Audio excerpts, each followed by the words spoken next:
Good evening, guys, and welcome to day 2 of the Anger Games. I'm Dirk. I'm going to be hosting with you tonight. I'm joined currently by Midtier and Aurora, who you'll see on camera there. Say hi, guys. Hello. Oh, us. Yes, hello. For some reason, I thought you were asking the audience to say hi. Sorry. Well, the audience Long can night. say hi if they like. We're also joined by CCP Swift. Hey, how's it going? I'm not on camera, but I am very much here in the background and able to talk. And we also have Virian Stoneshard, who's a team captain who's not playing today. Virian, how are you doing today? Pretty good. I got a little bit sick after yesterday, but I can't complain. Got to be on some matches to watch today, so that'll make up for it. Yeah, fantastic.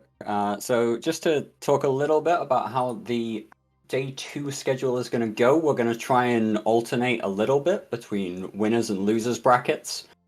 So the first game up is going to be RamRod Shenanigans versus 2 Rigs 1 Ship in the losers bracket, and then that'll be relatively quickly followed by a winners bracket match between the Network and Goondra Unloaded. I think at this point I'm contractually obligated to give a shout out to Goondra Unloaded. And obviously that match yesterday, we saw the first points win and also the first boundary of this Anger Games. What did you guys think about that match? I'm hearing a little bit of bias in the commentation here. I'm just kidding. It was a really good match. I've been really impressed with Goondra Unloaded team actually in terms of even just watching them in the opens. They were overperforming, I would say, for a lot of people's expectations, having seen them in tournaments before. So it'll be really cool to see them keep going in this tournament. I must say it really broke my heart when Radicus boundary. It was such an exciting match, and we could see at the end that the Bargest of Eire, I believe, fought really hard to swing the match back, but in the end it wasn't enough. So maybe if they had that Navy Drake, if he didn't boundary, then it could have been a really close match because there was two teams with somewhat equal skills and two setups that both could have taken the victory. Yeah, I'll and take I'll take personal responsibility a little bit for that one. Radicus was in my player corp when I was a player, so I must have instilled in him some virtues of boundary violating. So that one's on me. I'm sorry, guys, but I'm sure Avery Lewis and the squad will bounce back just fine. The wonderful Icarus syndrome there. So just for viewers to be aware of today as well, after every match, we're gonna have a short period of music stuff so that we can do some behind the scenes coordination and make sure everything's sorted for today. But we'll definitely be back with you before matches for some more commentary. We do have teams just in warp to the arena now. So let's talk a little bit about these teams and the bans. We've got RamRod Shenanigans versus 2 Rigs 1 Ship with Curse, Zarmazad, and Neros, Sleipnir, Bargest, Gila ban. Any thoughts on these bans, guys, at the minute? I can tell you, Uh, Sleipnir and Gila combo is not too weird to ban out because, well, we experienced it with Nighthawk and Gila, but Sleipnir and Gila is even worse, probably just pure DPS, DPS, DPS. So the 2 Rigs 1 Ships ban kind of say to me that they're a bit afraid of high mobility comps, particularly with the Bargest in there, because that is a ship that can just kind of fly around them, which may mean that they either want to get in close, and that would be bad for them, or perhaps some other situation. And we do see the teams arriving on grid. We'll be able to talk about that here shortly. And then we have the Curse ban on the RamRod Shenanigans side. We talked it up a whole lot yesterday. Curse is a very strong ship, but then we did see a double Curse comp lose quite drastically. So it is definitely a ship that still needs some good execution. But having the Curse ban against you probably means that the other team respects your abilities, and that's a pretty good sign. I think it's pretty clear that the RamRod Shenanigans are fearing armor control setups. You're banning a curse like we have seen is really good armor control ship, and then also banning the Sarmast and the Oneras, which are the two strongest Tech 2 logic armor setups. So they clearly don't want to see these armor setups that have a lot of control, and they're trying to ban them out by taking away the strong control ship as the curse, and then the two strong logic. And it looks like the countdown is starting. Yeah, so we'll be seeing these ships on grid in just a second, and we are going to hand this over to Midtier and CCP Aurora for that first match commentary.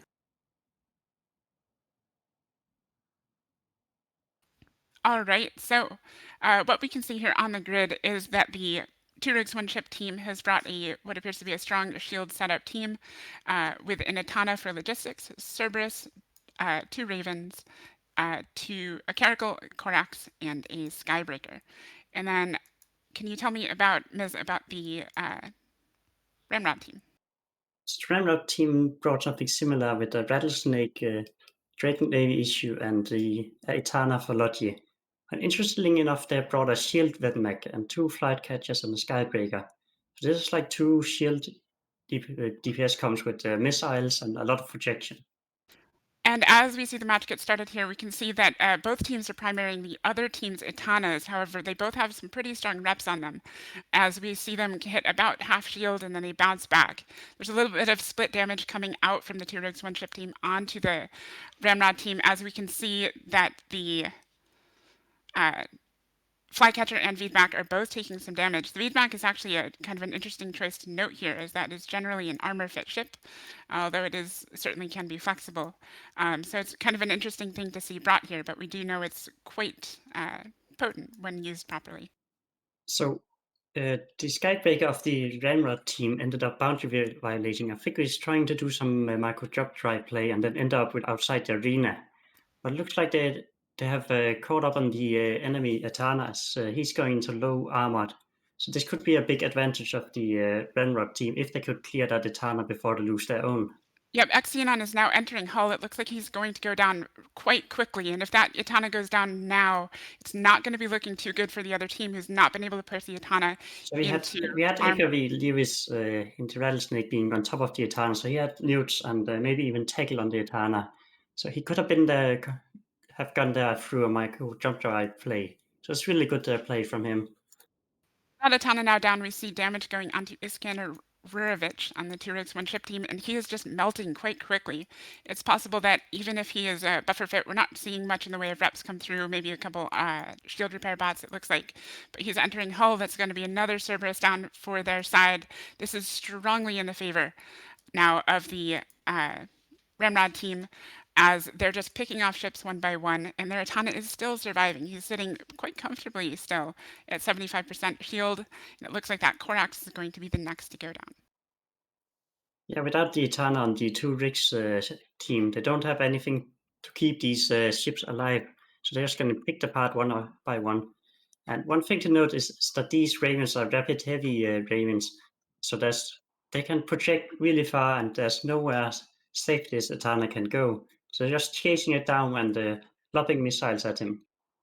Yep, it looks like they're starting to finally bleed some shield, but they haven't been able to really answer for that Etana's reps that it has there. It doesn't look like it's even taking much damage anymore at this point. It does still have some medium shield repair bots on it from the rest of its team, and they're not even breaking through those. As we see one of the Ravens on the 2 rigs 1 ship team start to get into low armor. He's about to hit hull. And that Etana, once this Raven goes down, will be in effectively no danger unless they can remove those medium armor repair shield repair bots that are keeping that Etana alive. Yeah, in the meantime, that Raven is taking heavy damage, so even if they're going to get the Etana, they have lost so much DPS because that Etana has just been doing a great job keeping himself alive. And also having the red bots to help him has been a big help.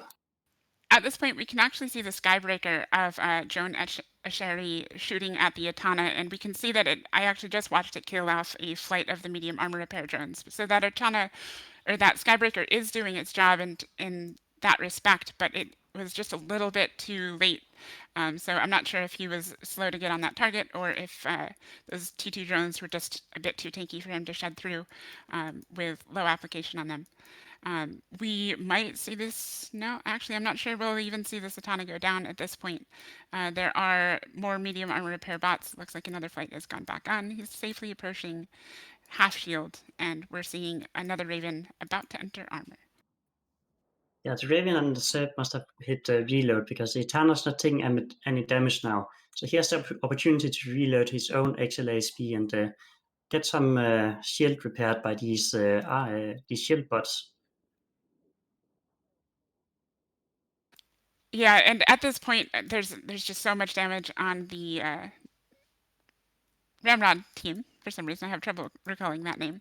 That they've effectively, with the tank that exists on that Drake Navy, the Rattlesnake, probably even the Vydra, it's just it would be a lot to chew through for the other team, and the fact that they never managed to get that Atana down really was quite crippling. So if they had found a way to shed some of those armor repair bots that were keeping that Atana alive, they might have been able to turn this match and make it a bit closer.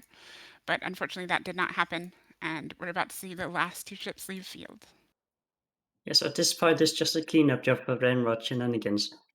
It started out as a close match, I would say, but it turned out that the only ship that RamRod actually logged was the Skybreaker that boundaried, and according to Twitch chat, he actually disconnected and then just burned straight out of the arena. Really unfortunate, but luckily the team managed to claw their way to victory. Yeah, turns out they didn't even need that ship at all, and they proved it. So they effectively won this match while man down. So big props to the RamRod team, and we look forward to seeing their next match. And with that, we will go back to the studio.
And we are back.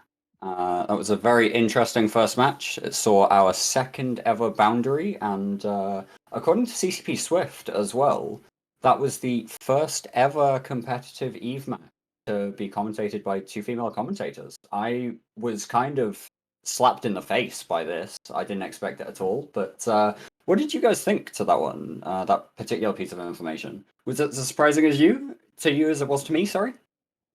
To be honest, when I heard that, it just sounded like I think we were all kind of like, nah, that couldn't be. This had to have happened before. So if that is indeed a first, that's pretty cool.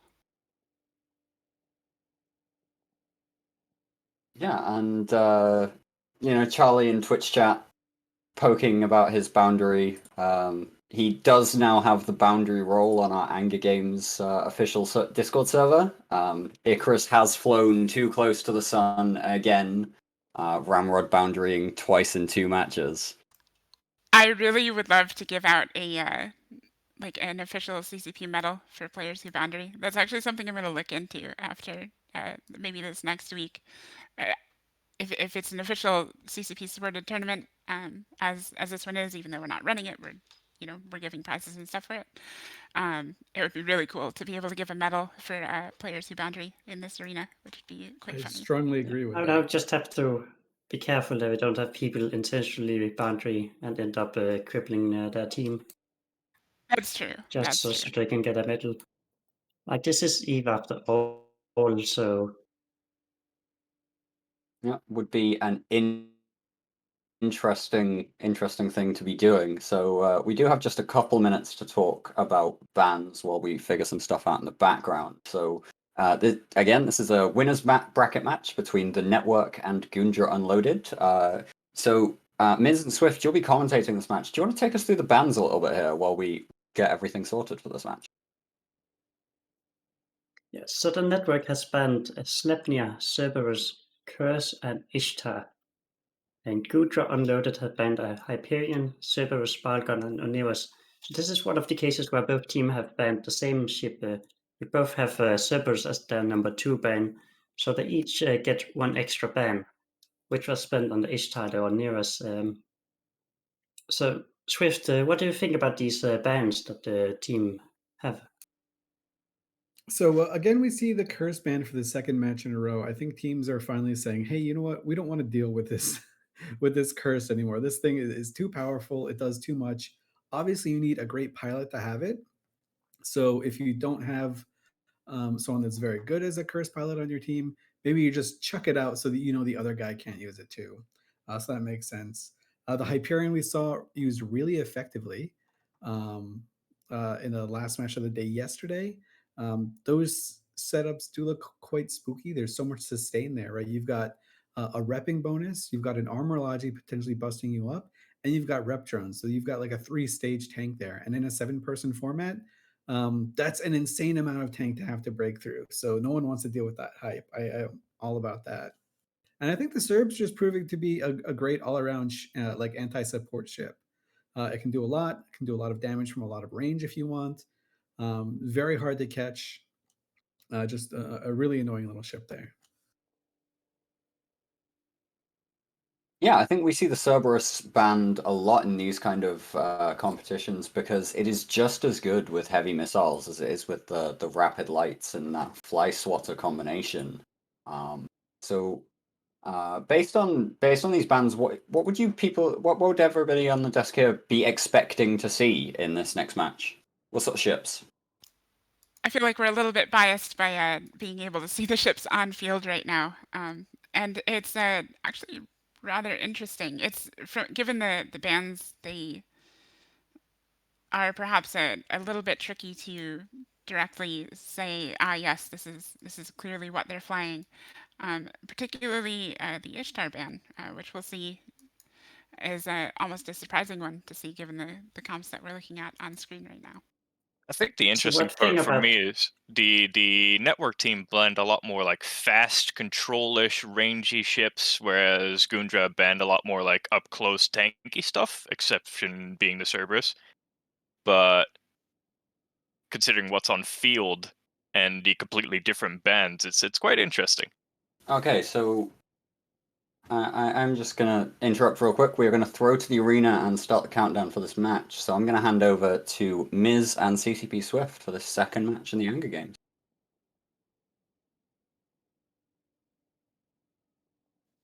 Hello, everyone, and welcome to match number 2 of day 2. This is game number 25 on the bracket. It is winner's bracket, so the loser will still have a chance to prove their worth.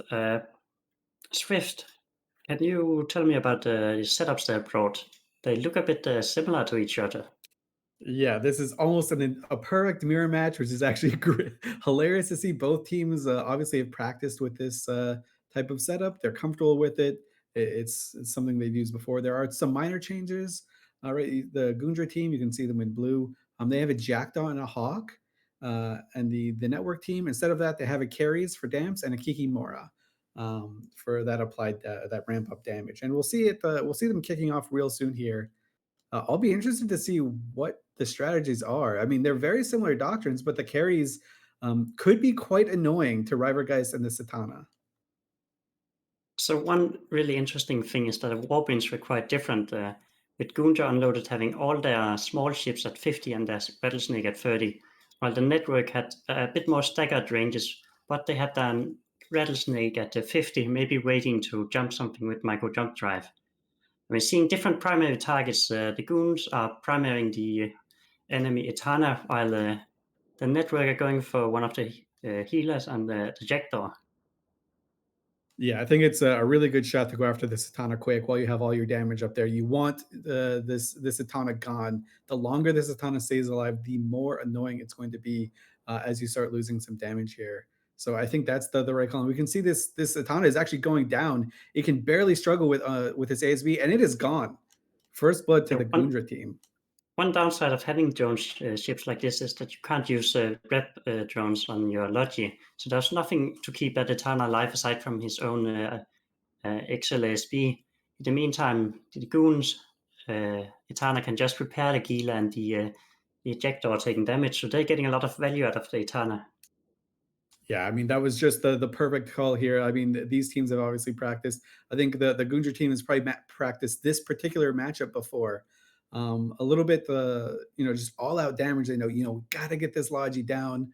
It sounds so straightforward, but with the positioning of these ships, it's not always easy to do. And we can see that piloting skill and the decision making paying dividends now as the Goondra team is just steamrolling over the network right now. They haven't lost anything but a little bit of shields on their Gila, and now it's just dismantling what's left. I mean, this is all over for the network. There's no coming back. So this is really a good showcase of how piloting and target calling can be a vital thing.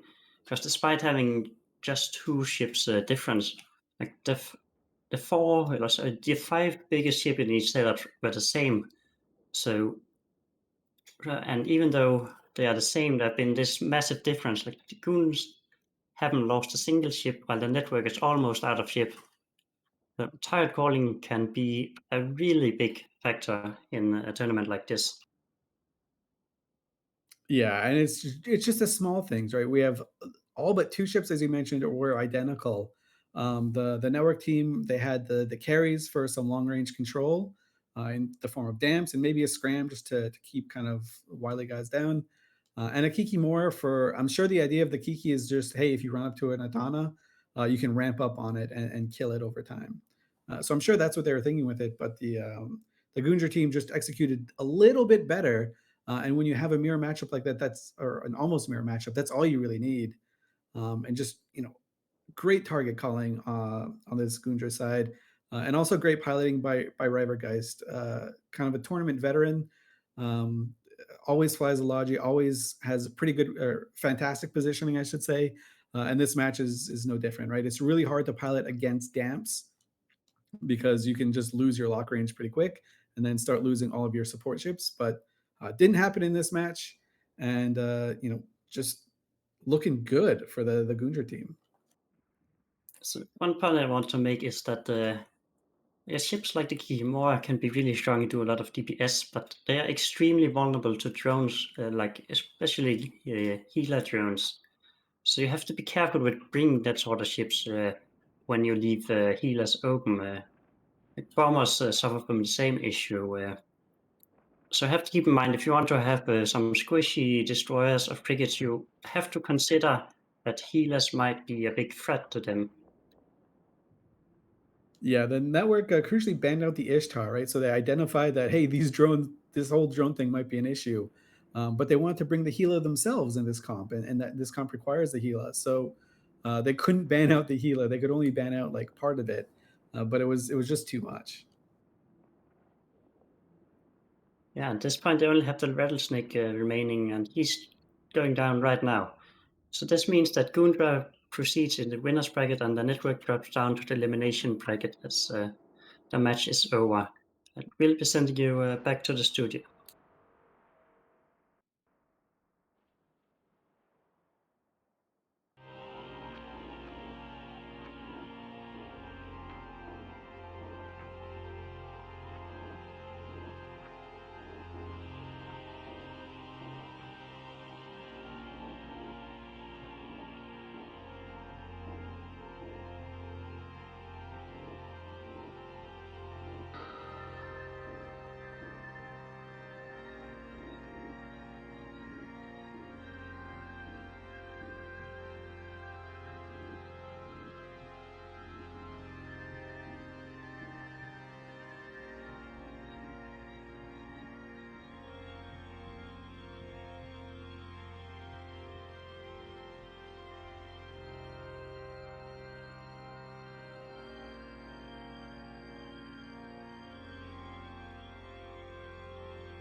Okay, and welcome back once again, guys, to the commentary desk here at the Anger Games Day 2.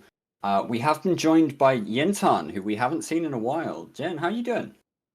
I'm doing good, thank you. It's good to be back on the scene and watching some ships explode. Nothing feels quite as good as the glow of spaceship explosions on your face in a Sunday afternoon. Yeah, you said you watched some of the matches yesterday. Did you have a favorite at all? Man, that's really hard to pick. There were some really good ones. I can't pick one in particular, but I was really enjoying watching all these little armor control setups. I always love watching those, even if some people don't appreciate them. Watching people really try and pin the other person's logistics down and get in the right positioning to do that. Watching the piloting of that always takes it for me. Okay, and since this has been a continuous question for the last few matches, what's your opinion on the curse in this kind of setup? Because it's based. Okay, so just to talk a little bit about the match that we've got coming up, we did have a buyout. Strictly Unprofessional automatically won their match because paid actors didn't turn up once again. Sounds So like you got that, the I name guess, backwards. yeah, I guess they were paid. yeah, paid actors certainly paid not to show, perhaps, but we'll not talk too much about collusion there. So that does mean that Strictly Unprofessional go through to the next match, their next match in the losers bracket, and paid actors are considered to be out of the competition. So our next match is going to be showing JOVCO Mining Division versus Forklift Certified Goths. That's going to be game 26 in the winners bracket. We do have some bans in already for this. So we've got the Healer, Sleipnir, and Balgorn banned by JOVCO Mining versus the Rattlesnake, Aneros, and Basilisk ban of Forklift Certified. That's an interesting T2 Logi ban. What do we think about that one? Well, personally, I don't really get banning the Basilisk because you just have the automatic option of if you still want to take it, just do the Atana. Yeah, I don't really get it either. Maybe the caption has misunderstood something, but in no situation would you think a basilisk is better than an Etana. So really, in this situation, you want to ban the Etana. So at least you can weaken these shield setups with take 2 Logi. Something interesting to note is that in some of these matches we've seen 3 ship bans on each side, and then some we actually have more, 4, 5, 6 ships banned. Can you explain real quick for the audience how the ban system works? Yeah, so our ban system is based very much on the Alliance Open ban system that was generated. Each team gets 3 bans. They are blind bans handed to the organizers, so the teams don't see those bans until they've both submitted their bans. If there are duplicate bans between the teams, so for example, in our previous match, we had a duplicate Cerberus ban, each team gets an additional blind ban. So they see the first 3 bans of the opposite team. They are told you had a duplicate, therefore you get to choose another ship to ban, and those bans go forward. We did have a really interesting situation where yesterday we had a match that had 2 duplicate bans in the first set, and then a duplicate ban of the Hyperion in their additional bans. And you don't get any additional bans for duplicates in the second round, but that turned into a really interesting match as well, as I recall.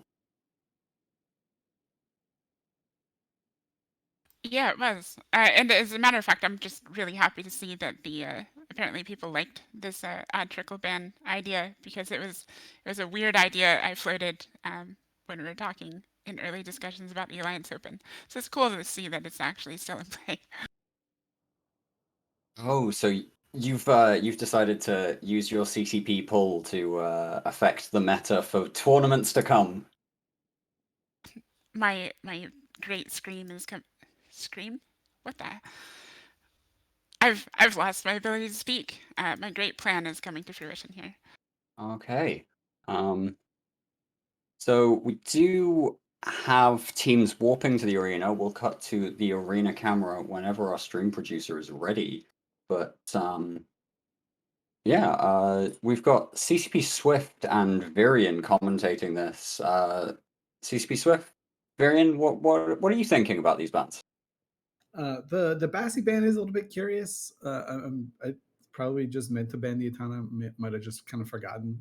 You generally don't think of banning an Atana because they are so prohibitively expensive. But the lack of an Eire screams to me like no one wants to take a Guardian, right? So those things are so immobile and chunky. So it screams to me like if they're going to take an armor comp with frigate logistics, obviously that has to be the choice, or something like a Zarmaz and Hyperions, which we saw before. I think that's probably the best situation for the Zarmaz to shine is with it has like very tanky ships like the Hyperion that can last for that initial burst before the ramp up happens. I think for the other side, Gila, Sleipnir, Balgorn, it's all like pretty straightforward traditional bans, if that makes sense. It's not really anything unusual there. They're all scary ships. But they're not banning out anything really unusual that we've seen. They're not banning out very specific control stuff or like they're basically only saying, hey, Gila Sleipnir is the Nighthawk alteration to that comp that we've seen yesterday as well, and just Balgorns. Those are two scary things. We don't want to see that done. It is the first match of the day where there's no curse banned, so we might see a curse. Okay, so we are now going to throw it to the arena. We do have the teams on grid, so we'll pass it over to CCP Swift and Virion for the commentation of this match 26 of the Anger Games.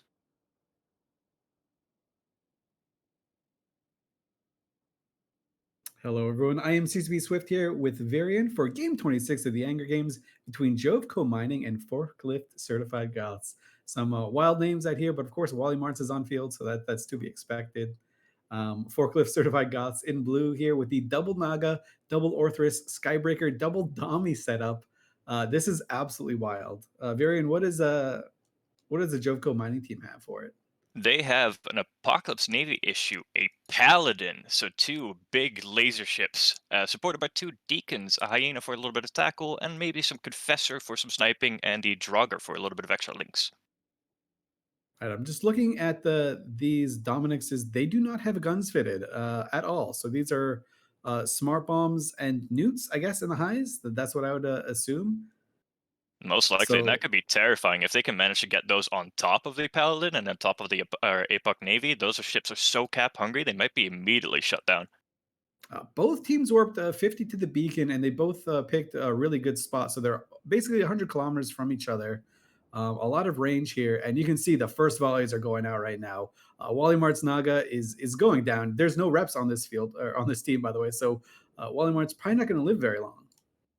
Now, see immediately sentries deployed, spammed out, trying to see if they can do anything, but I don't know. Sentries against the Paladin and APOC Navy, they're both so tanky. To be fair, though, that APOC Navy is getting to half armor now. Yeah, these bouncers from these Dominixes are just tearing into it, but these Deacons are able to keep it up a little bit. As you can see, the more Nagas are dying, right? So the second Naga is going down. That is a huge chunk of damage, right? These are sniping platforms. They're glass cannons in a sense. So this is a very, very good exchange right now. As these Orthruses are probably about to hit reload. Actually, these Orthruses might not have even been able to be in range to shoot early on, which is probably why we saw the damage so low at the initial onset. Yeah, and the scary thing there, if you have no logi, the whole idea is that you need to be able to crush the enemy team fast enough before you start trading ships, and it's just not happening.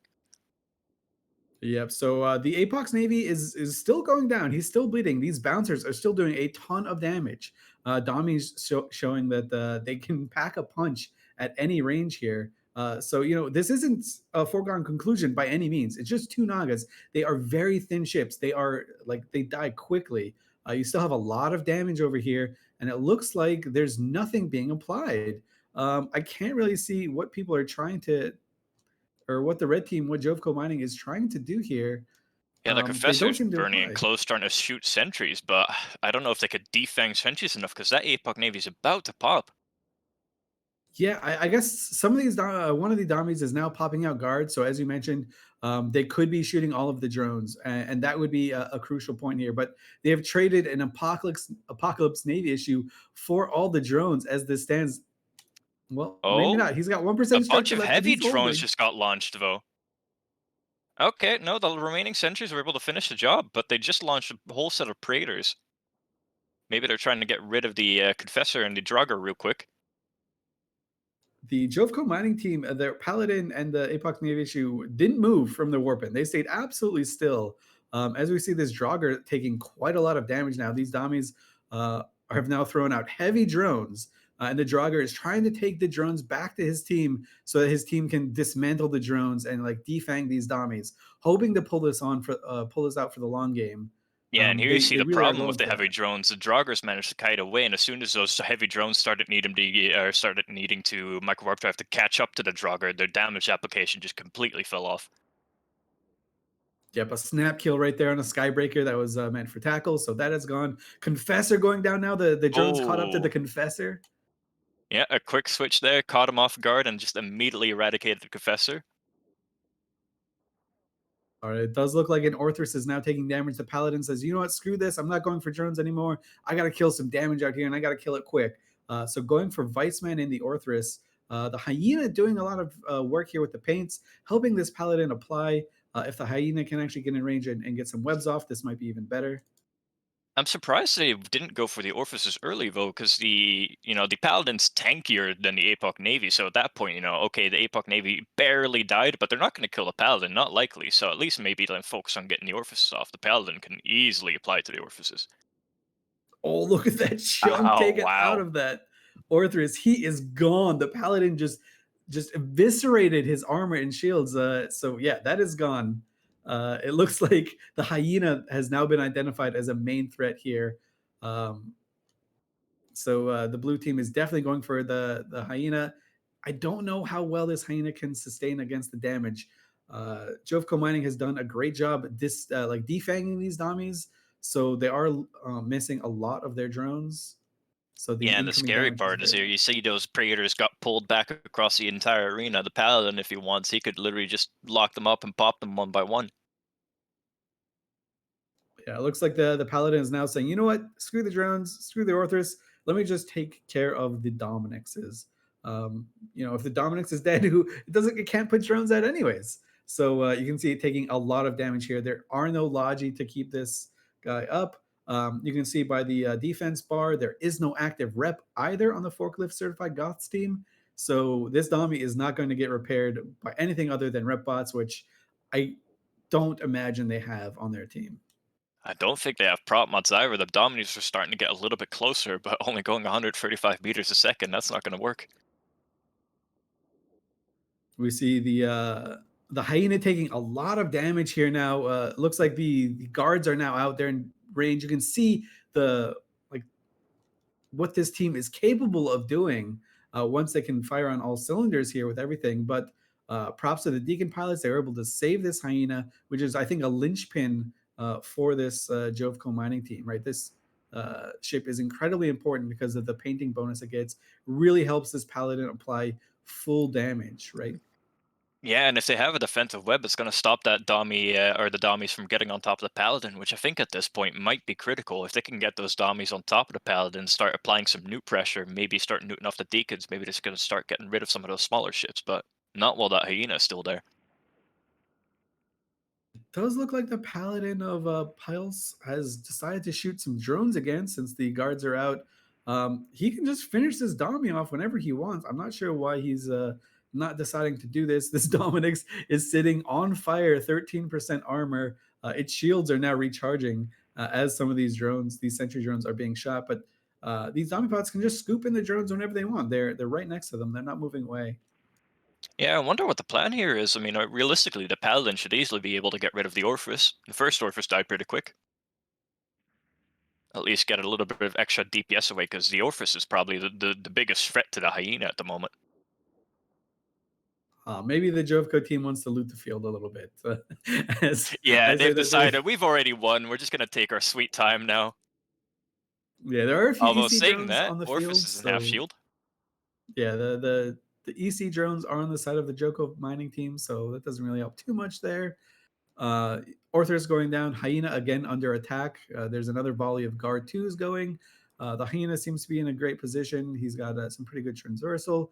He's next to his Deacons so that those reps get full effect. So he's living to win there as this Orthros goes into structure. Not something an Orthros wants to have. That's making me wonder what's going on with these Dommies high slots, though, because that Dommy should easily be able to throw one smart bump off, get these ECM drones off of him, but clearly he must be like all newt fit. Yeah, I mean, I would assume so as well, but he's actually also not charging in to apply those newts. There is a huge control bar on the forklift certified Goths team. So we are right in our guess that those are all newts, just opting not to get into range to use them. Yeah, the Orphis has managed to run far away enough to survive. Now they're shooting at Dominix again, but unless these Dommies can really get in there and start applying some damage and get some work done, they're just biding their time. Yeah, Mr. Chuck Norris in the Dominix is going down right now. He's entering structure. I think these guys were armor tanks, so they're not structure tanked. The Paladin has finally decided, hey, let's just shoot this guy. We've only got a few Although, minutes left here. saying that, my head math is not good. 2 Dommies and an Orphis, is that more points? Perchance? Oh, we actually do have to do some math on that one. Yeah, my head math is really not good enough for that one.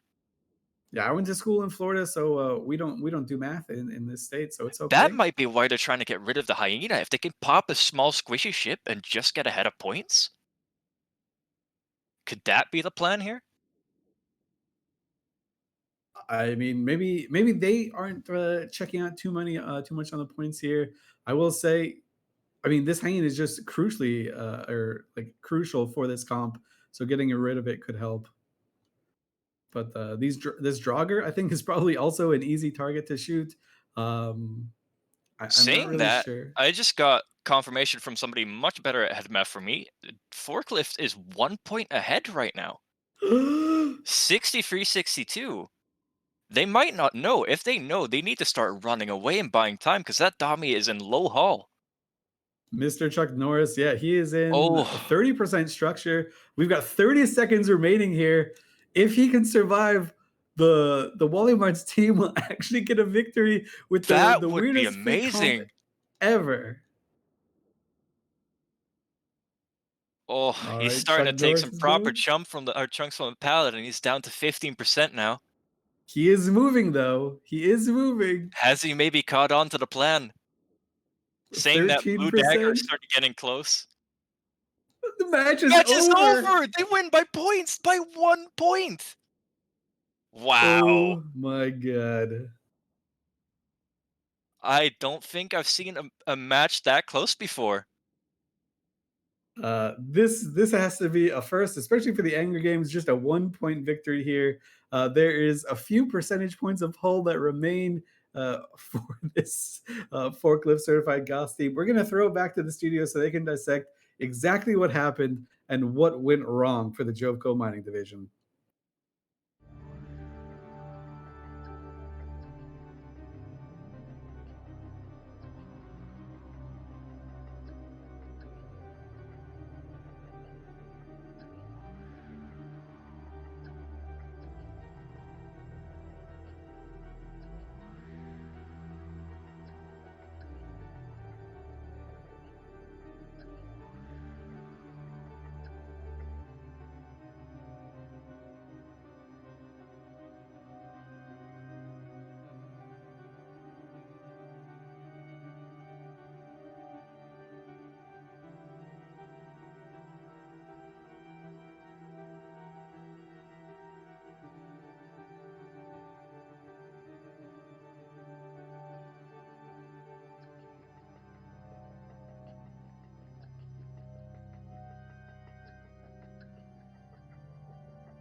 Okay, guys, and we are back here on the analysis desk for the Anger Games. We just had match 26, and I do have a live apology to make.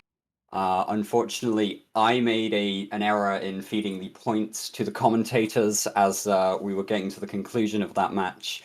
It was, in fact, a JOVCO mining division win by a single point. I got the numbers the wrong way around. Completely my fault. I apologize Joke, profusely for any maths. confusion. Yes, I cannot count apparently tonight. Cannot math. So yes, we will see JOVCO proceeding in the winners bracket, while Forklift Certified will drop to the losers bracket, if I've got that correct. Yes. So CCP Swift, Virian, you were commentating that match. What did you think? That was a very tenterhooks kind of ending there. I think the one way I would put it is unique. There was definitely some unusual choices and unusual actions going on. Yeah, that team is so much damage up front with those T2 sentries, the glass cannon Nagas, the Orthros is just pumping out damage at range. You really have to kill something very quickly, and they got a battleship down, but we were kind of wondering why JOVCO weren't able to finish the Dami off even quicker as he was focusing on drones. Miz did point out that the Paladin definitely didn't have a prop mod, right? It was everything was put in for tracking lock range and damage. So that might have played a role at some points. But either way, JOVCO managed to win it. Yeah, I feel like the forklift certified Goths, they brought a setup without Lodge, as we talked about, and so they don't have time on their side. They need to kill something fast before they die themselves. In the meantime, JOVCO, they had Lodge, so they can sustain for longer, but they didn't capitalize on that. They should have gone in and tried to clear more of these DPS ships. So I feel like they were sitting a bit back too much. And another thing is that the forklift team, they primary the APOC Navy, and I would actually prefer them to primary the Paladin, even though Marauders are known for their massive active tanks. They don't have the Bastion module here, and Marauders are actually quite low on buffer, so they could have maybe broken the Paladin faster when they had so much DPS, and then work on the APOC Navy later. That game definitely seemed like it was a little bit slow at certain times. Both teams kind of just had their camps and they were throwing stones over the wall at one another. I think part of that was some of the stuff that's a bit harder to see on screen. So there was some defanging of drones and stuff going on where they're not actually primarying another ship. And they're just trying to remove some of the functionality of the other team. And that stuff doesn't come across in the tournament overlay quite as well. So it can make the match look a little bit slow, even though the teams themselves are just as busy as they ever would be. Yeah, it's a hard choice to make, but I think in that case it might have been the wrong one because you look at how long they spent defanging and how little they gained from it. Whereas if you look how long it actually took them to kill the Dami in the end, they probably should have just killed that Dami from the get-go. Yeah, it's kind of the choice you're going to make. You're either going to kill the DPS or kill the ship that's giving the DPS. And drone trip boats really have that like weird choice there. You have to try and choose which one's worth going for first. If you've got the DPS, kill the Dominics. But if you don't, killing its drones and making it utterly worthless is always a good second option.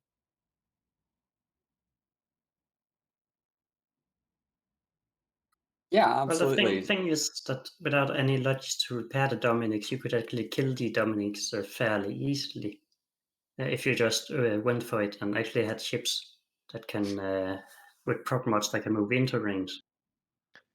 Yeah, but at that point, I'm also wondering, why would you stay at range then? If you have any sort of extra utility and you're in such a race to break, whatever big ship the enemy has before you start losing your own ships because you don't have logi, I would think it would make more sense to just go all in and maybe micro jump drive on top of the enemy team so you could start applying some newts and maybe help your DPS out.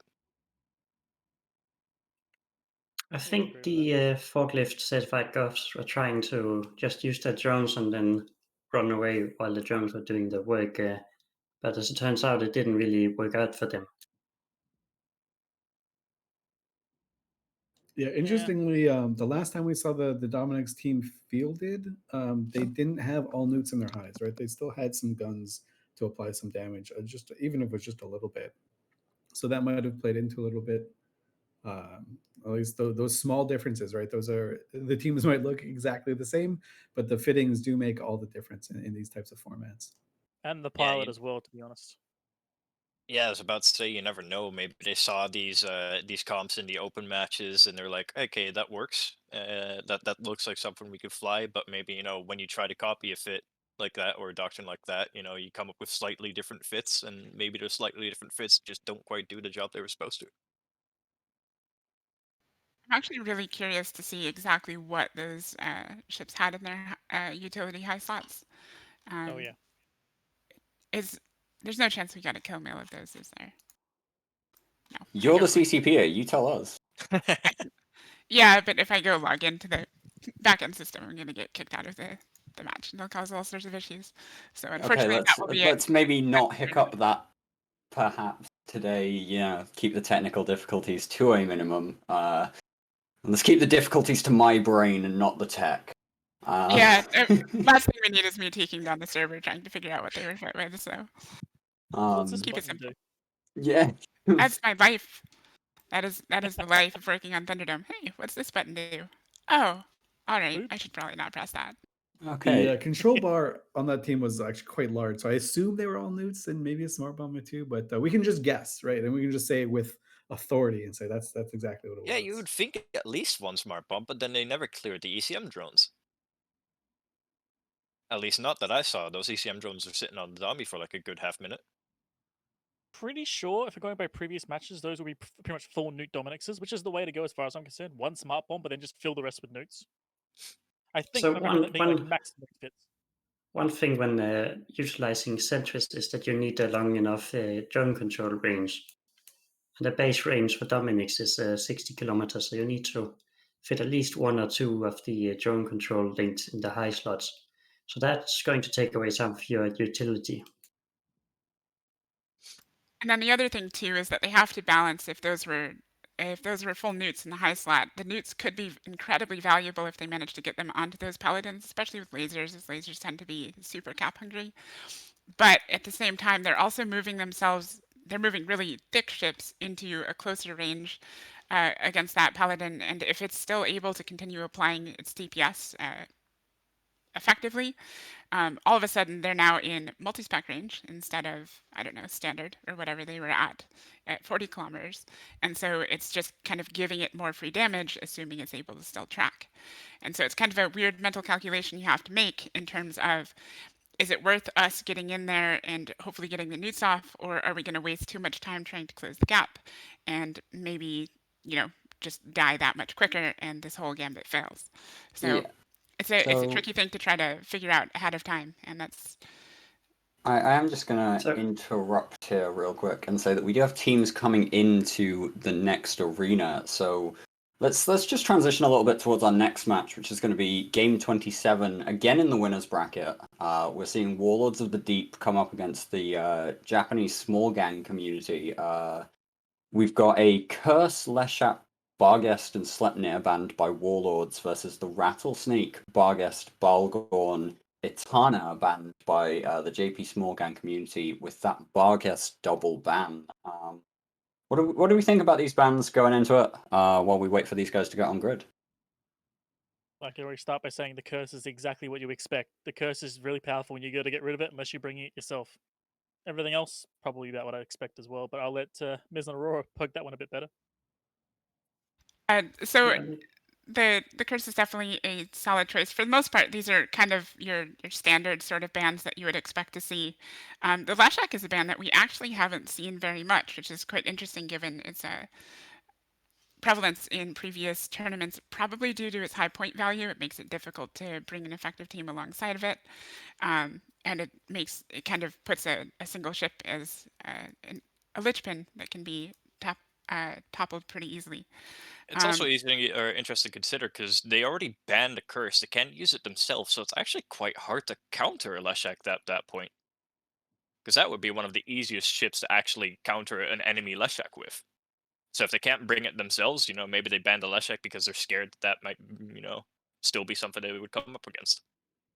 Yeah, Well, they don't want to knowing the try. Warlords of the Deep team, they have this is a team that goes full 40 chess.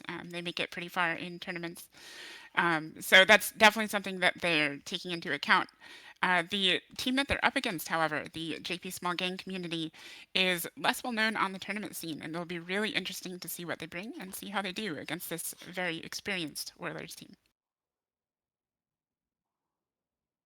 Okay, so we do have these guys on grid. We'll throw to the camera just whenever we are ready with our stream producer here. But yeah, certainly going to be interesting to see this match commentated by, excuse me, Virian and CSP Aurora here. I'm going to hand it over to you guys now.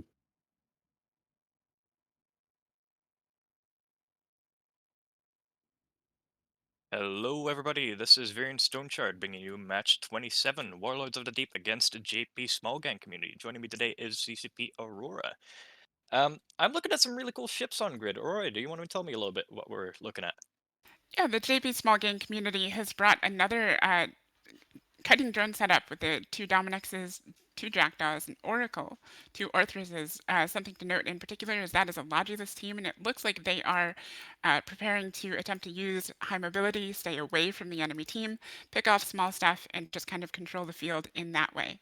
And we're seeing the match get underway. The Warlords team has brought a comp that is almost drastically different. They have 2 Hyperions, which are very heavy, very tanky, very hard to kill, and they're backed up by an Oneros, which is going to be even harder to remove. So while the JP Smallgang community has a lot of damage, we'll see if they can manage to punch through this this tank. And as we get started, we can see Lucas Quan and the Oneros is starting to take damage as the missiles and sentries of the JP Smallgang community go onto it. And we're going to see very quickly a swarm of ret bots come out from those Hyperions to stabilize it, and its armor damage is already removed. -1 set on the Blackbird. Pretty much everything's already on their Oneros. They're pulling a Wavo, which is not what I was expecting to see with 2 Hyperions on the grid. As soon as I saw those, I thought they were going to be charging straight in. Yeah, normally they would be fit with blasters, but is it possible? Let's have a look here. Are these rail Hyperions? I would assume not, just because I'm not seeing any damage coming in yet. Oh wait, I although- see what's happening. They're actually Oh, yeah, I think we're about to see a big brain play here as the team is getting all prepped on that tournament micro jump drive unit. So they're about, as they're pulling this team in towards the center, they're about to turn around and jump directly on top of them, getting in at 0 on the JP Smallgang community that wants to stay away. This is I a don't brilliant think play. they're catching them off guard, though. The Dommies have started to pick up proper speed. Everybody's moving, so I think they noticed what Warlords of the Deep was up to, and they've started to reposition just to make it sure that they couldn't get like an easy micro jump drive going. I think it's not going to work out so well. Those Dominixers are just about at 0, and as these spools are happening, we're seeing the Hyperions go into jump. They're going to land right on those Dominixes, and they're going to get on top of them really quickly. The Blackbeard of Mystical Might is taking damage. He's probably thoroughly annoyed the enemy team, but perhaps he's bought a meaningful amount of time. The Warlords team is now on top of the team with a very well executed micro jump drive play, and now we're about to see a whole lot of damage starting to dish out onto the JP Smallgang community. Yeah, despite the fact that both of those Dominixes were repositioning, still Warlords of the Deep have managed to land like about 10-15 kilometers off of the Dominixes, which puts them in easier range to get on top of them now. Grapplers are on, and they're going to start putting some heavy damage down. We're seeing a lot of pressure being applied to Lucas Quan and Oneros as he reaches about half armor here. They're probably just in the process of getting those armor repair bots back, and so that might slow down, but there's a lot of damage on field still, and it may not be enough to keep him alive. However, what the Japanese Smallgang community team really needs to look out for is that Nurgle and Vengeance on the Warlord side.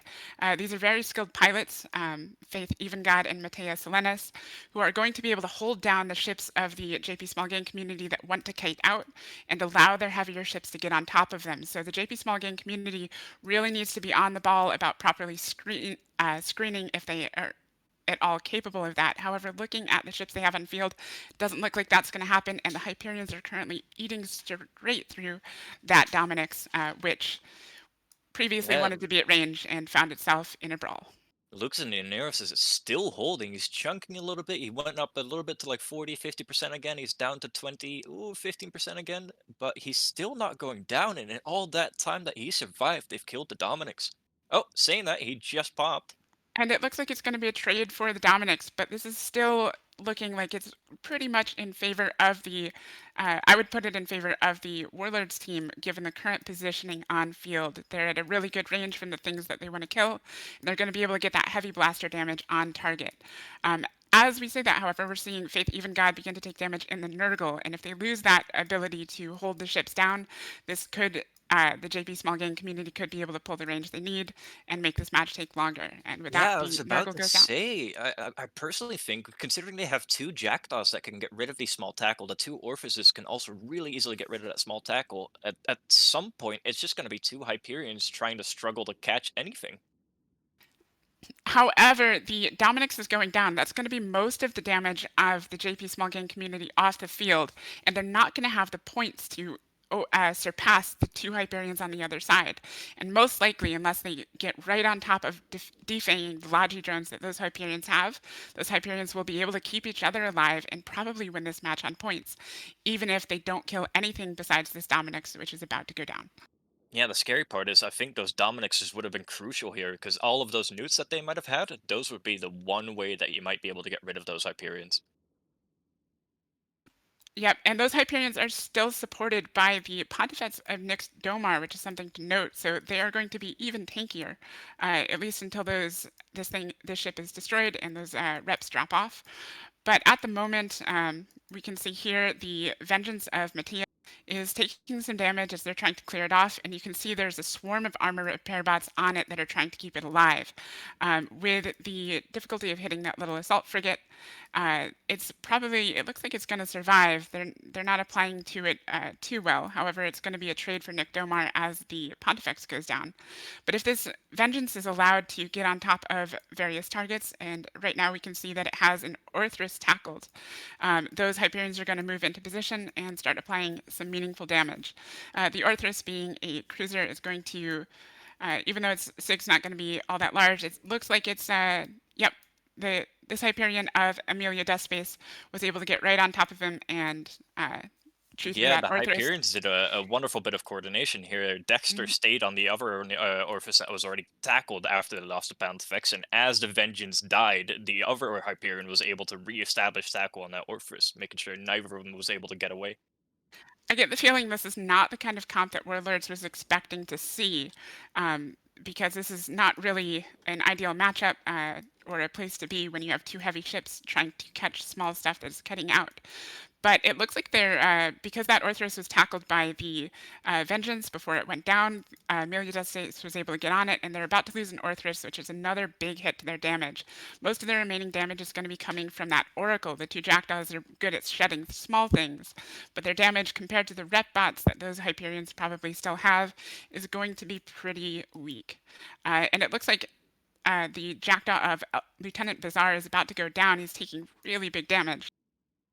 Looks like a lot of that is coming from offensive infiltrators that have been thrown out on him. So those small drones are able to shred him very quickly.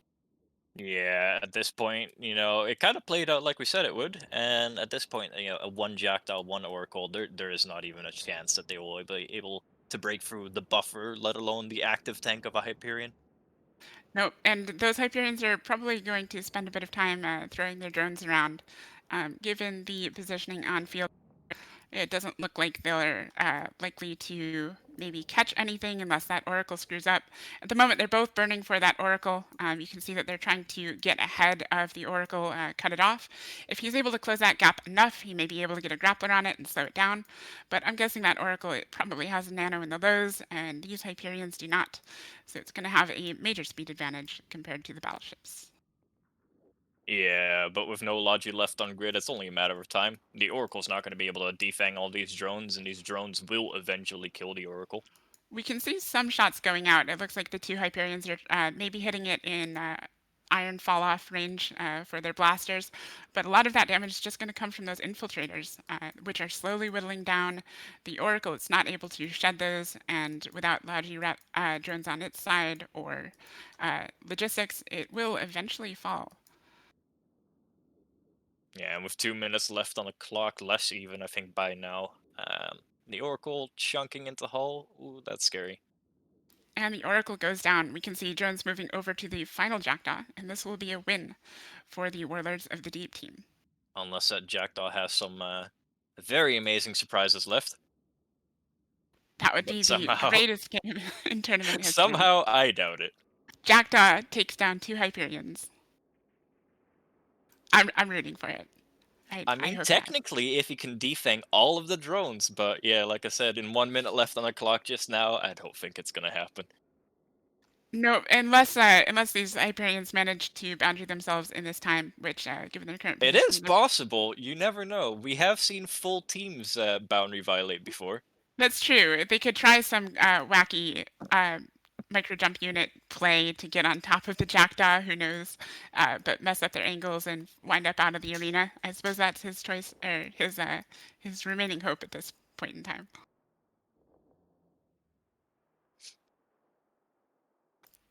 Oh, but it And doesn't look like Jack- that's, and the hope is gone. So that Ooh. is just two Hyperions on grid remaining for Warlords of the Deep. JP The Smallgang Jackdaw community has actually lost. MGD'd right before he died. Trying to go out in glory, but he actually ended up right near the Hyperions. Maybe just a single shot of null blasted him right through hull. As possible, decided to end it really quickly. So that was a really well executed play with the micro jump drive unit in the start of the match for Warlords of the Deep, and we will take it back to the studio.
And we are back, guys. We are going to move up the next match just a little.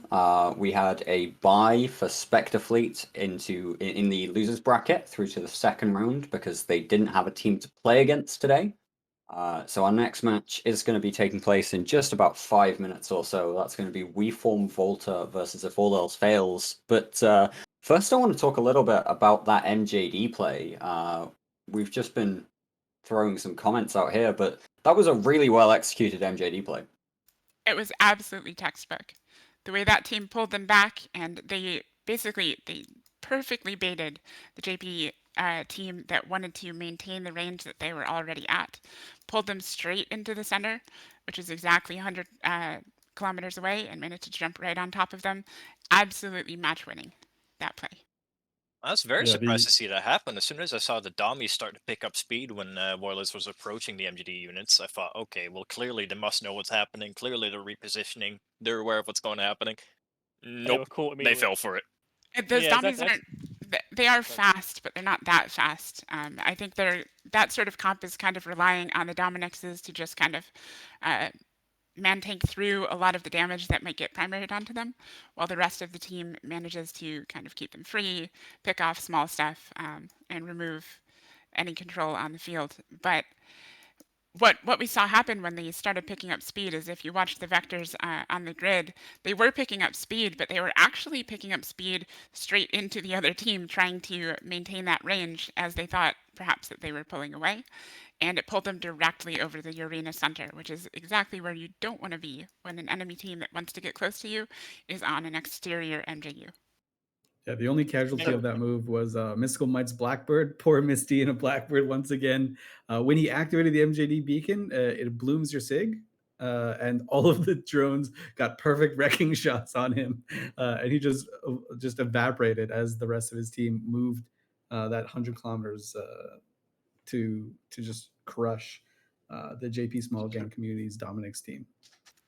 Yeah, that So was not a while good matchup for a lot of teams. Had that been a matchup for a less experienced team than Warlords, it might not have gone so well. If they weren't able to close the gap like they did, it could have very well been a loss, just given the ships that were on field. I And there wonder, was Will, moments since you in that mentioned match that the Blackbird died because he got his MGD or his signature bloomed by the MGD unit, considering the range it has and the kind of the positioning it can play, I wonder if it would have almost been smarter for the Blackbird to be the only person not to take the MGD, but just to reapproach a little bit. probably. I think like in this position, like we talk about, is really good MJD play, but it was also costly. Like it cost that Blackbird, which we talked about. But on the other hand, they're up against a setup with drones, so the Blackbird wasn't really that important in this situation. So it could be worth sacrificing it for getting this MJD play. Another thing is that it also brought the Onewas close to the Dominixes, with this extremely risky play. We had the Dominixes both having Newt and Grappler on the Onewas, which could be dangerous since it would allow the DPS to apply to it perfectly. But thanks to all the repair bots that they had, like they had 2 full drone base from the Hyperions plus the smaller stuff, they could keep that Onewas alive despite it being pinned down completely. And this was probably the biggest mistake the Japanese small game community did. They didn't shoot these repair bots. They had 2 Jackdaws that are fantastic ships at dealing with repair bots. Just shoot them down with their light missiles, shoot these heavy repair bots, and that way they could remove so much repair power on that Onewas. Yeah, the winning play for the JP community team in that match very much would have been not following the enemy team onto 0. They would have needed to very carefully calculate where they would have been in the arena, and it likely would have been a slow match as we could have seen the Warlords team ball up on an MJU, and then it kind of creates a zone of don't enter this space for those Dominixes, because if they enter within 100 kilometers, they can get hit.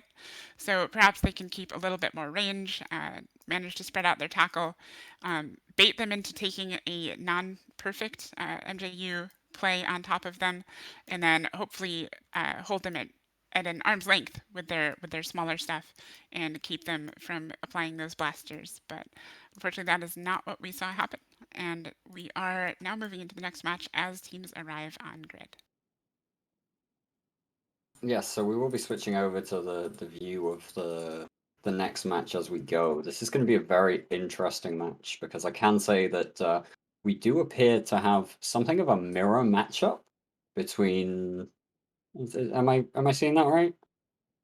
Is this a Not mirror quite a matchup? mirror. It's not a mirror matchup, but they're comps that are arranged in a similar way. We've got a sort of armor control matchup coming along here by the looks of things. Yeah, so just to touch on the bans real quick here, we do have Dominic's Nighthawk Curse healer band. We've got a double ban on the Curse with Etana Barghest Balgorn as well. So some interesting bans here, and yeah, as and when our stream producer moves us over to the arena, we'll let you guys talk about these comps a little bit.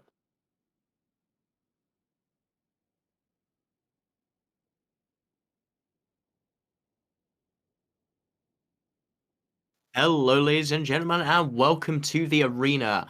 I'm Yin Tan here with Aurora, and today we're going to be taking you through match 28, going up against with We Form VOLTA, going up against If All Else Fails. And The We Form VOLTA team, it appears, has brought a heavy armor type setup with 2 Hyperions, much as we saw in the previous match, backed up by a Zarmazd, which is a logistics Triglavian ship, which ramps up repairs over time. And their support wing includes a Blackbird, a Vengeance, and 2 Pontifexes. So they're going extra heavy on the links. Can you tell me about the If All Else Fails team?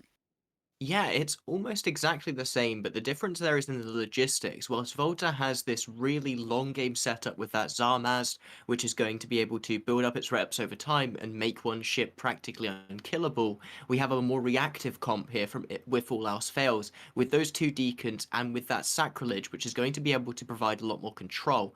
So If All Else Fails should be able to get the advantage early on in the match, and they're going to have to transition that into killing some serious parts of this VOLTA setup.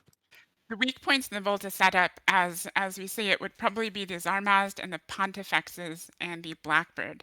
The Vengeance with its ADC and the Hyperions in particular are not going to die as long as that Zarmazd is on the field. So removing or neutralizing that Zarmazd is going to be priority number 1 for the If All Else Fails team, and the Blackbird is going to wreak a lot of havoc until it's removed.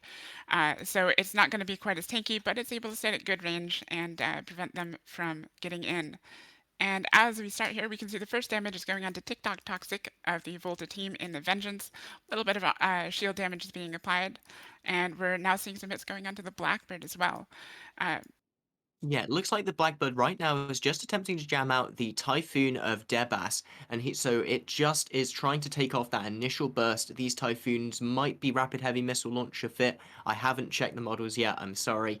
But right now, it looks like the Vengeance is being able to tank. That Zarmazd is able to focus his reps entirely on there and start building it up, but he's not going to be able to rep the Vengeance and the Blackbird at the same time. He's going to have to pick which one he wants to spool up on, and that's going to give this more reactive If All Else Fails team the chance to swap rapidly and hopefully take something out. You can see there, though, TikTok going very, very low into armor. But we can see the reps are now hitting on the Vengeance, and if this Vengeance, if this spool from the Zarmazd manages to stabilize the Vengeance, it's not going to drop down. So what the If All Else Fails team really needs to do here in order to deal with Zarmazd is split some of their damage effectively in such a way that they can pressure 2 ships into hull at once in order to force the Zarmazd to choose. However, the VOLTA team also has the advantage of heavy rep drones from those 2 Hyperions. So they can put those heavy rep drones on one target and have the Zarmazd focus another and keep 2 relatively safe. And so it's a very tricky play for If All Else Fails to manage to find an opening.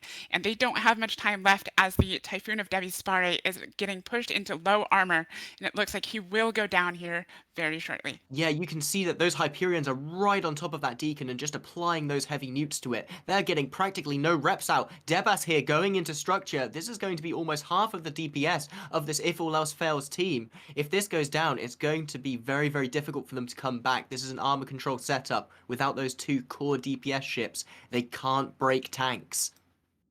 No, the VOLTA team just has too many methods of defending themselves, too much tank in those Hyperion setup, and with that Typhoon now off the field, even if they trade for this other Hyperion, it's not looking too good for the If All Else Fails team. They're going to have trouble pressuring this Hyperion though, as that now that they're down a Typhoon, even with its high DPS that it's going to be able to spit out, it may not be enough to break through the Zarmaz and the armor repair bots that the VOLTA team has, and this might be a null match for the If All Else Fails team if they're not able to break anything else. Something to note is that Blackbird is still harassing their team with reps on both of the Deacons. So both of those Deacons are going to have a lot of trouble locking up targets to administer repairs, and the VOLTA team, once they get those Hyperions in position, will be able to chew through their targets with relative ease. Yeah, there we see some excellent bait tanking from Annie Gardet, hanging around 35% armor, giving that their opponent's team the false hope before just zipping all the way back to full. That's some excellent piloting there, and it's, you can just see how effective this comp is in the whole versus the variations by just look at what that Sacrilege is doing right now, Orisa. It's good piloting. He's managed to catch off Te'Ebel in the Pontifex off on his own, but there's no DPS there to kill it, and the rest of his team is just getting killed around him. He's sitting there, a brick of EHP, being practically useless. Those two Hyperions are now on top of Rin Shinhua in the Pontifex. They are burning away from it as they are closing in on the enemy Typhoon. It looks like they're actively switching targets. That I would expect Altean in the Typhoon to suddenly start taking damage here momentarily. As they get on top of him, he will find himself grappled here, I am sure. We can see that it looks like the If All Else Fails team is kind of just desperately spreading damage. We see damage going on to Ebel in the Pontifex, Crazy Vania in the Blackbird, and Sebasmos in the Pontifex. But none of these are enough to meaningfully apply. Even though that Zarmaz needs to spool up on a target, the massive rep swarm the massive swarm of rep bots that are going to come out of those Hyperions, as long as that team stays relatively close together, can swap between the various smaller ships relatively easily. Yeah, and obviously with reloads, they're taking the logistics role. We've got some experience piloting across the board on this VOLTA team. It's no surprise to see them taking this match so handily there, as the Typhoon of Altean is quietly dismantled, taken down into structure, and killed. Rin Shinhua now sitting there, low armor, tackled. It's only a matter of time now before he's killed, and VOLTA can practically take their time here, make sure they don't take a loss, and take this one cleanly. Yep, and I think with this, all of the major DPS from the If All Else Fails team is now off the field. So it is entirely just cleanup mode for the VOLTA team, who managed to pull this off very successfully. It was a very tough matchup for the If All Else Fails team, particularly given the difficulty in finding an appropriate method of attack for a team that has just so much tank and is able to get rapidly switch repairs onto various targets. I think they really would have needed some way to deal with the Hyperion drones in order to be able to effectively break through this wall. I would have suggested trying to get on top of that Zarmaz and applying damage while also removing the Hyperion reps would be the way to kind of break through that highly defensive position that VOLTA has, but unfortunately they just didn't have the equipment, I think, to pull something like that off. Yeah, it's always easy to armchair quarterback when you're talking in the end stages of these fights. You've already seen what's gone wrong. It's easy to call that in retrospect. But here, I do think that they did have a chance. If All Else Fails got very close to taking down TikTok, taking off what little screening this team had. And without that screening, those Hyperions are going to struggle to get into position. This team that VOLTA's brought is very, very strong, but it's also very, very fragile. And I wouldn't be surprised to see someone break it, or at least break someone else piloting it later on in this tournament. Something to note, however, is that Vengeance is not the only tackle on the VOLTA side, as both of those Pontifexes do have scrams fit, and we can actually watch right now as one of these, the Pontifex of Te'Ebel has the Magus of Haley Lynn scrammed. So even though they are maybe not as tanky as the Vengeance, that is 3 points of control that they have on their team, which, while the Vengeance is the most obvious, the two Pontifexes are also going to be able to fill that tackle role. And as long as they have one of those tackle ships around, they're going to be able to help control the field a little bit better. Awesome, I hadn't noticed that. And there goes the sacrilege at last, leaving just a Magus and a Deacon on the battlefield here. Not much that they can do. What can you say about these Hyperions, though? We've seen a lot of them this tournament. Is there any particular reason that we're seeing so many of them, other than just the basic high DPS and utility high combination? Well, that plus their tank. So it's just kind of a scary ship in terms of being able to fill a lot of roles. So if you do a raw sort of DPS tank analysis of any ship, the Hyperion is just a massive, massive beast of a ship that's able to do a lot on its own. So it's able to spit out a ton of DPS. It's able to act as almost a logistics with all of its repair drones. And it has utility highs, it can bring a grapple. So as long as it has a couple ships to back it up and get the primary tackle, it is a true beast. And with appropriate logistics on its side, it's almost unbreakable and it forces you to target smaller ships. They cannot headshot the major DPS off the field, as some comps might prefer to do. Well, that brings this match to an end, so with that, we'll be heading back to the studio. Thank you all for watching, and we'll see you shortly.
Okay, and welcome back to the analysis.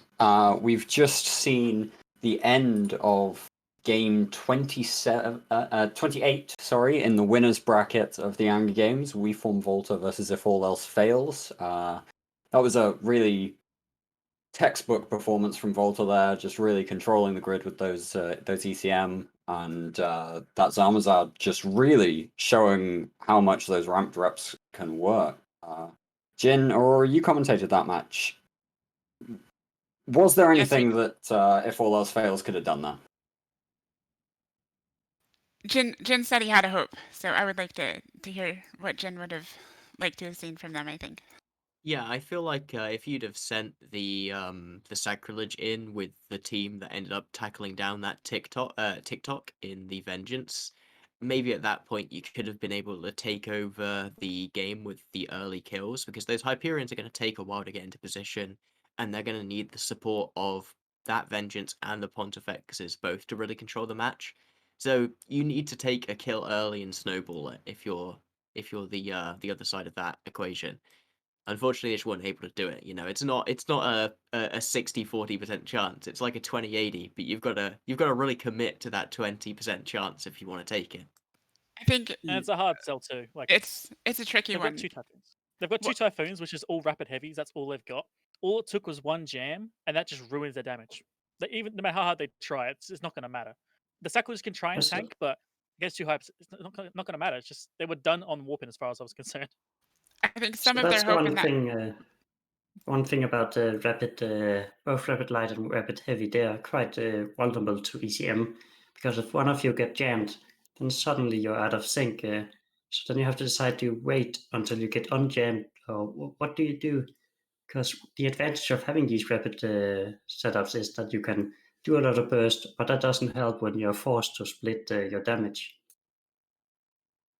Yeah, that's a super Yes. good point, right? If you have to split your damage, your entire weapon system becomes kind of useless.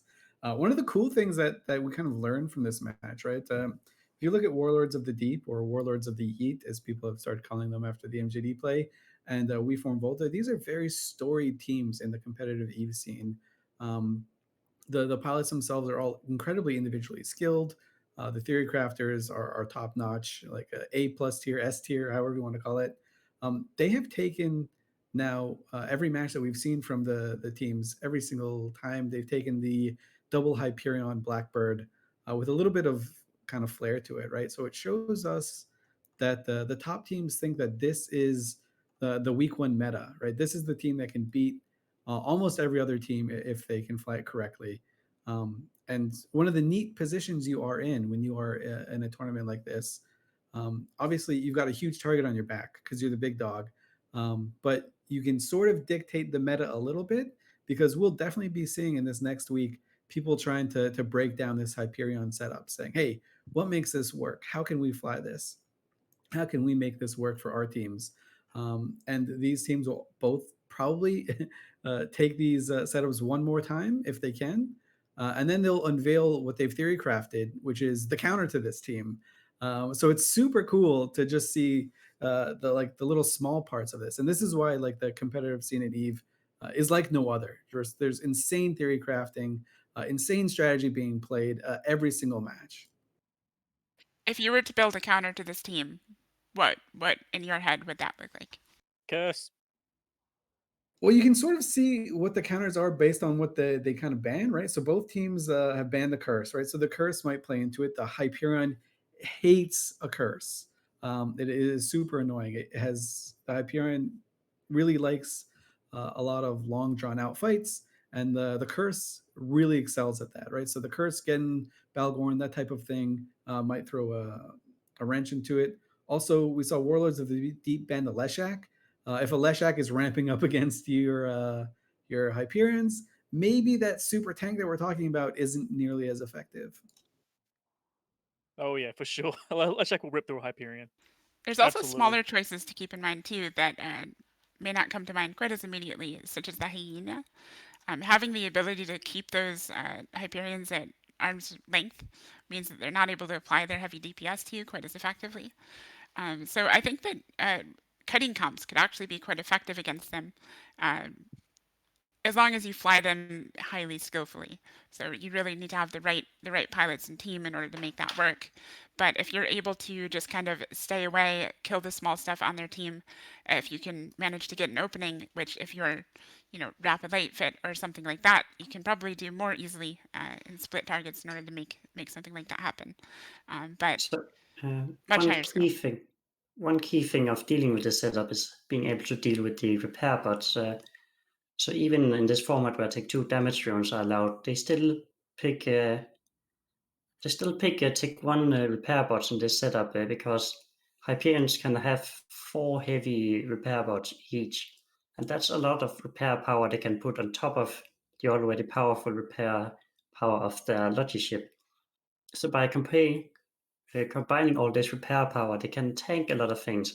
But if you have something that can deal with these heavy repair bots, like maybe an Eden ship or something with a smart bomb, or maybe even a bomber, if you can get a really good bomber off, you can kill these repair bots, and then you weaken their tank so much that you might be able to break things. I would have loved to see a bomb play against a comp like that. I do hope that we see something like that before the end of the tournament. And also with these hype comps as well, we've seen that they've gotten like a good set of tackle wing behind, like double Ponty Vengeance. And it takes good parts to keep those ships alive until they are needed. So for instance, 2 matches back, we saw the hypes versus the Dommies. The moment that second Dommy went down, the Ponty and the Vengeance already had the Orthresis tackled and ready to go. So that's the like you bring in at the right moment, you grab the right ship with your tackle boats. Whether you die or survive, you've won the match already just by doing that. Well, I hype think when without support is dead. Oh yeah, absolutely. When it comes to a tournament team, you take your highest skilled pilots, and you tend to want to put them in your smaller ships, particularly those tackle ships, because they are, especially when you get to the higher tiers of a tournament, the positioning becomes all important, which is why we saw all of that damage go out onto the Vengeance of TikTok, because they knew that if that Vengeance was able to hold them down early in the match, they were going to be in really big trouble, because they were going to have trouble applying to it anyway. But unfortunately, they weren't able to break it, and we kind of saw where things went from there. But yeah, you always want to put your best skilled pilots in terms of their manual piloting skill, their situational awareness on the grid, and their ability to get to where they're needed before you even need to tell them where they need to go. Those are the people that you want in your frigates. We heard it here first, guys. Battleship pilots are terrible. Frigate pilots are the true legends. That's why your shot caller is always in the battleship, because if you're in the battleship, the Logi's always going to have you locked up. It's not going to be that difficult. You can be kind of bad at playing EVE Online. You just got to yell at other people and tell them how to play EVE Online, and that's way easier. I was about to say, as a team captain, is it very bad for me to admit now that I usually only fly the big ships? No, it makes sense from the team captain perspective. Like, you have so much more to worry about. I wound up flying a lot of Cerberuses just because it was a relatively it still required more manual piloting than like a battleship, but it was a relatively easy thing for me to just like stay at arm's length while I'm shot calling, so that I can kind of keep an eye on the field without worrying too much about everything that I have to do. Like, my missiles are, as long as I'm within range, like my missiles are doing damage. I don't have to worry about tracking. Like, it was a relatively easy ship for me to shot call from. And then the other one was the Og Navy. It's just a brick tank thing. Like, there's no thought behind it. You just kind of fly at somebody, apply webs, newts, and shoot things. Those cruisers and those command ships as well are really good choices for your shot callers to be in. Just sit there, hit boosts, and then shoot primary while you're keeping track of the grid. When I was flying in AT, I was doing these small frigates like tackle frigates or tactical destroyers, and this is really one of these situations where I, as a player, could have a task like I need to screen this ship or I need to tackle this ship, and then I just focus on this task, making these really good maneuvers and getting position. As we talked about, this is a really bad position to have this big overview, but if you can focus on it without completely tunneling and still like having a good awareness of where do they have their tackle ships and where do I need to be, where do they have an open flank I can go through. So So this was like a position for people who can really focus on one thing and do that thing really well. And then, as we talked about, the captain and the people with a general overview of the battle will be in the bigger ships. Yeah, Well, I'd say so I'd say that your smaller ships, like, they need to have probably more situational awareness than your bigger ships do. So when you talk about the general overview, I would actually put that in the other direction, because your tackle pilots are the ones that you need to, before before having to be told, they see that another ship is moving in that might be able to get tackle on your battleship, which you just can't have happen. You need them to go start moving immediately and screen that ship off without having to be told. So it just requires a lot of situational awareness. And then your big ship pilots, as long as the captain's being like, hey, shoot that guy, you're relatively okay. Okay, so we are just going to be seeing the teams coming into the system in just a few minutes. Our next match is going to be Wolves Among Us versus Disciples of TOTE. People who were betting in Twitch chat. We discovered this as well. You can bet with channel points, guys. It's a really interesting thing that apparently is a thing now. Apart from for Virion, because he lives in a hell state of Gambling isn't cool here. I just bet 8,000 points on the Brave team, so don't let Oh me yeah, down. we're all betting Brave, baby. and then you got it Brave. refunded because it was the wrong. I know. It was the wrong I match. went. Oh, you gave me my money back. What is this? This is not how this works. The game was So, rigged from the start. Yeah. But yeah, we do have the bans for this next match, which will be coming up in just about 5 minutes or so.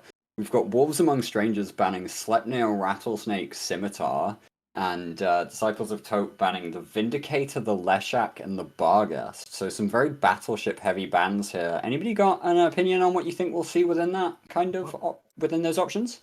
Well, we're ban. going to see healers and we're going to see curses. those are Yep. my immediate predictions. And I'm just gonna say So this. my I'm gonna first- point this out. Disciples of Tote is 7 sins, and a mate of mine's in 7 sins. He flies curse. If there's not a curse on grid, Darren, I'm gonna be disappointed. He flies him Tiki all the time. He's got to bring a curse. You got Well, it. they have You're not just allowed to do entered anything else. system, so we will find out Oh. here shortly. How Yeah, much so- have you disappointed me, sir? So Miz, you had a prediction. Sorry, what are you thinking? Now, when looking at Disciple of Tote's ban, they're clearly taking away the big brawlers like the Vindicator and the Leshak, and also a strong kiting ship like the Barghest. So I think they're looking to have something that can brawl. Like we talked about it before, banning away the Leshak for if you're bringing Hyperions. So they might be bringing something similar, and then removing the Vindicator and Leshak so they don't get out-brawled. And meanwhile, Wolves Among Strangers are banning out classic shield ships. I don't really think it is looking that targeted, not as specific as like a Disciple of Toads. They may be just removing some classic shield ships that they don't want to see. Yeah, I Interesting. think It's that's still on the board. I was gonna say, I think that's a spot on analysis, right? Wolves Among Strangers took out the Scimitar, so they're hoping for more like brawly types of shield comps, if you want to bring one. And taking out the Vindicator, Leshak, Barghest, that just screams to me something like a Hyperion is something that you don't want, or rather something you want to get out of the way for something like a Hyperion. Yeah, so we are seeing the teams just start to land on grid now. Interesting. I think this is the first time that we've been seeing one of these ships. We are seeing a Varga on grid, guys, and we'll be switching over to the arena view in just a second or two once we get sorted here. But yeah, a Varga, interesting choice. I'm just gonna check its weapon systems and see. It's not the only spicy option here. It might be autocannon Yeah, fit true, Varga actually. there. There's some interesting ships on this grid. I can't wait it changes one over. I This is can't gonna see be if those are beautiful. rotating. This will be a very fun match to watch.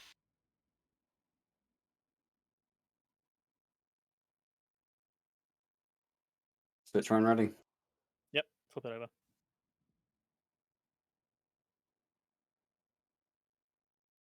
Okay, so we will hand this over to Jintan and Wingnut for the commentary on this match between Wolves Among Strangers and Disciples of TOTE.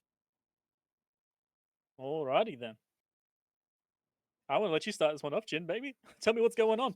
Well, I'm sorry, but you're going to be very disappointed, Wingnut, because it doesn't appear that there's a single curse on this grid today. We've got about 30 seconds before we start, so we're going to have to go through this one quickly.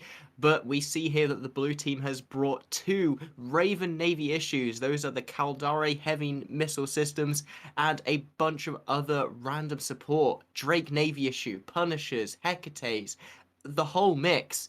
And what are they facing off against here, Wingnut? I feel like the ship is in the wrong system because they've got a Varga in system, two Gilas, 2 Kirans, a Nighthawk for their links, and then a Skybreaker. These are 2 comps I did not expect to see each other. And they've all landed at 45 degrees of each other. They're all in the middle of each other. As this fight starts here, we can see tackle is going everywhere. Effects are going all over the place. That Varga's already in half shields, but you're about to watch that shield go up and down like a pogo stick, ladies and gentlemen. If you've never seen a Varga in action before, prepare your seatbelts.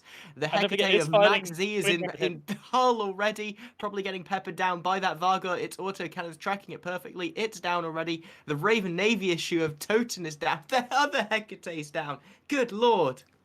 And it's versing twin rapid heavy Raven Navy, so they're gonna kill it quick, or they're gonna be in deep trouble. Yeah, This that is gonna get Varga. worse and worse. He's holding. I think he's gonna hold. I don't think he's gonna die here. I think he's still gonna survive. And they're running out of missiles. You're running out of chances, boys. Overheat and believe. You've lost the Hecates though, so maybe not. Yeah, that is a huge percentage of the DPS. You should have watched that attack bar drop. It's still rather large because, as you said, these are rapid heavy fit Raven Navy issues. They have a huge amount of burst DPS, but they can only put it out for a small amount of time. This Varga is continuing its tank, though. And a few weird things. So the Ravens need to change targets. They can't kill it. It's at this point you've fired too many. It's going to survive. You got to switch targets. But they're also micro warp driving as if they're nano. Like they're running around on the grid with their micro warp drives firing. That's not what I expected to see from a Raven Navy. That ship tends to not move at all. No, this is crazy. And the Kirans are now taking damage. The healer's taking damage. It's being spread all over the place right now. Yeah, I think healer's definitely the right call there. They can actually kill that rapid heavies. They've got enough firepower. They can't kill the Varga. Then you start just killing DPS ASAP. They have no low logi, no reps. They've got their own self tanks. They got to get this done now because they're running out of ships. They're already halfway. Yeah, there we go, down to just 4 ships there on the Disciples of Tote side. They brought no logistics into the field this time, just trying to go with raw DPS and EHP, the old Octodrad strategy, but applied in a slightly different manner, and it doesn't seem to be working out there. And with Hecates, which is, I don't know if that was the right call there. I probably would have considered Jackdaws instead for some range DPS rather than just suicide YOLOing in. It does seem like they're going to be able to burst through this healer, though. It's going to be a question of which one dies. You gotta heat that belief, my man, but I think they're about to run out of missiles. If I've been counting right, should have maybe like 2 cycles left. But there goes one of the Raven Navies. That's a lot of their DPS just gone. These Kirans could maybe keep it alive. Maybe. Even if the healer goes down, it is such a tall order for the other team to come back from this point. You know, it wasn't even as much of the Varga there bait tanking as long as he did, although that sure paid a role in keeping the team occupied on him. You know, keeping these rapid heavy missile ships focused on something they can't kill, that is such a crucial thing and such a hard kind of a hard balance to strike, because you don't want to start bleeding structure, because then you can get shot through. Oh yeah, don't forget as well, this is a losers bracket match as well. So if they lose this, they are donezo, as the Drake Navy's now in Hull. And also, just for painful sake, that Raven Navy's got a bunch of Hornet ECs on it too, so he might not be able to lock anything anymore. Yeah, this is a sad end, unfortunately. A sad end. You know, the Kirin's taking a little bit of damage there. I don't even know if that's from drones or what, but it doesn't seem like there's much hope. The Raven Navy is on reload. The Punisher's taking its final bit of damage. Rick Sanchez is finally down, leaving Toten Rage, the last man alive, in his Raven Navy. He's already tackled too. He's like the moment everything else is dead, he was already tackled by the Skybreaker. He's trying to, I think that's it. No, it's him being nossed by the Skybreaker. But he's trying to shoot the Gila, and it's just not going to work. He hasn't got DPS anymore. And he's going to get his lock broken a couple of times by those Hornets. So he's done. He's going to try, but This match is over, my man. It's over. Yeah, had they gone for the two healers first and maybe tried to run it out that way rather than focusing on the big shiny Varga, they might have been able to do something. But it was a tall order to begin with. This was a Yeah, it's a really headshot well strategy. executed shield kind of control setup. Not They even a went for the control headshot setup. strategy there. They Yeah. went for the headshot strategy trying to kill a target, but unfortunately, I think they got a bit too big for their lunch meals. They couldn't quite take it out. They got rid of both the Gearless, maybe, but that's still a tall order to try and kill a set of Kirans with no small ship DPS. Maybe if the Hecates went after them, maybe. Well, we got to give them points for creativity, if nothing Oh, yeah. else. Here, we're bringing out the Raven Navy issues, the Hecates, the Punishers. Great The gang stuff to squad. see. It's the gang squad. Oh yeah, the Drake Navy issue too, bringing out the true Kaldari roots. Bringing And I out, guess making every level 4 mission runner in the game proud today. yeah, that's definitely a wild comp, and two Hecates to go with it is I don't even know. That's a weird ass comp. I want to hear what everyone else thinks about it. All right, let's toss it back to the studio and see what everyone else thinks.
Okay, and welcome back to the commentary desk here. We have just seen the Varga achieve a 100% win rate in the Anger Games. Jintan has had to just leave, but Wingnut, you call that a meme comp. What are you thinking? Like Varga, I still don't see it. It just they came across the one comp that couldn't kill it. The Hecates were a waste as far as I'm concerned. Like, yeah, the Raven Navies are a bit of a meme. I don't know why they're there. There's probably a reason, but the Hecates just yeeted in and died in seconds. A Jackdaw would have at least done damage over the match. Like, Yeah, like This is I don't get it. the this the is problem like with what the I've Hecate is mentioned. like on paper it's also great, but by the time that you've actually like stabilized your movement and you're actually like right on top of the target, you know, that's already like 10 seconds later. And by the time they were dead. So Yeah, those Hecates were basically a non-factor in that match. And given the Varga, they probably wouldn't have lived very long to deal any meaningful my damage to God. it anyway, because it's just going to rip them to pieces I in don't know why a they couple died so seconds. fast. I'm sorry, So- they were so this is, polarized Hecates. oh god.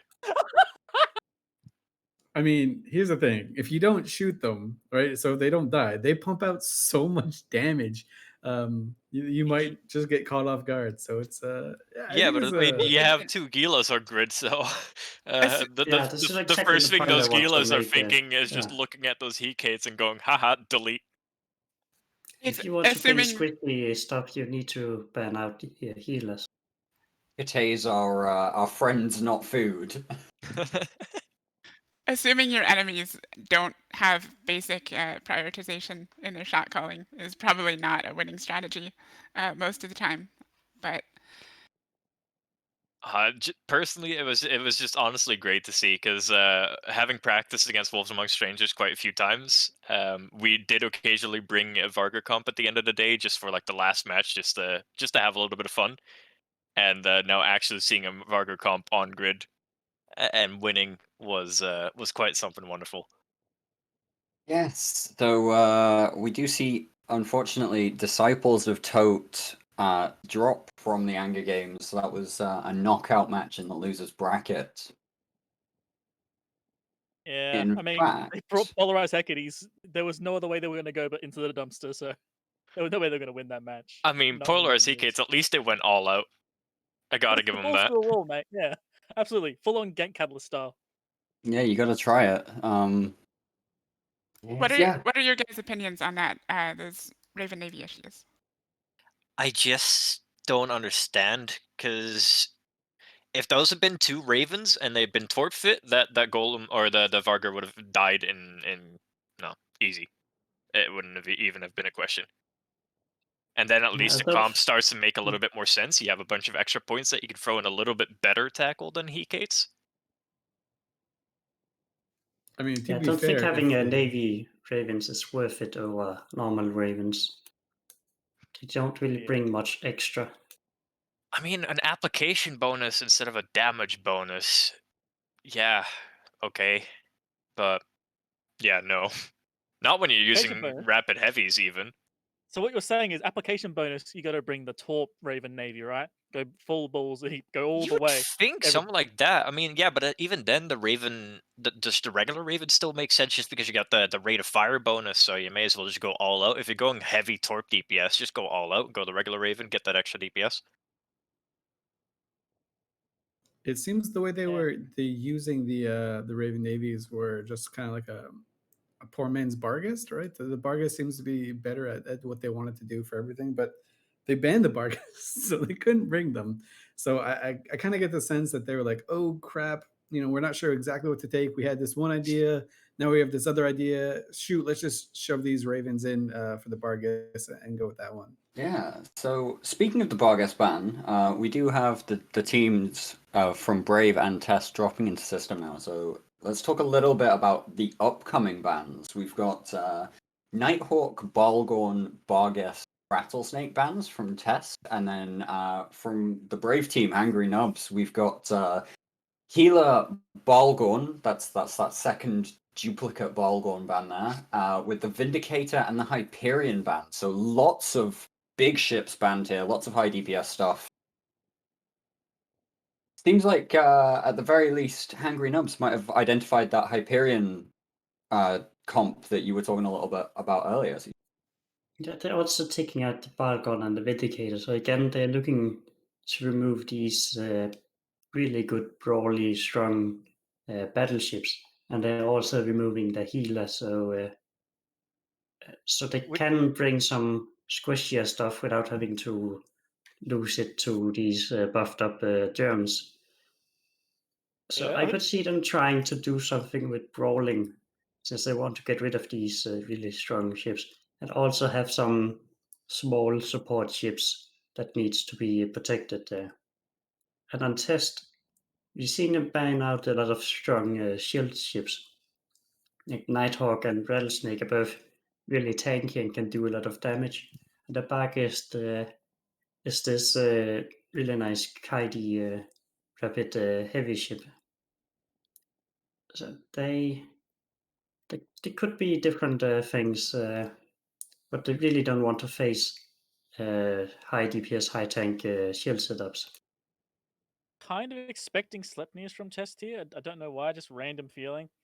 But banning out like Vindi, Hyperion, Gila, they want to see like high HP, like blasting ships, plus the Gila's just overpowered, so ban it, get rid of it. Well, the Yeah, Tempest just hit grid, so you might be a we are little bit landing. surprised. We'll switch over to the arena now, and yeah, so we are going to be having Wingnut and Miz commentate this match 29 of the Hunger Games between Test Alliance and Hangry Nubs.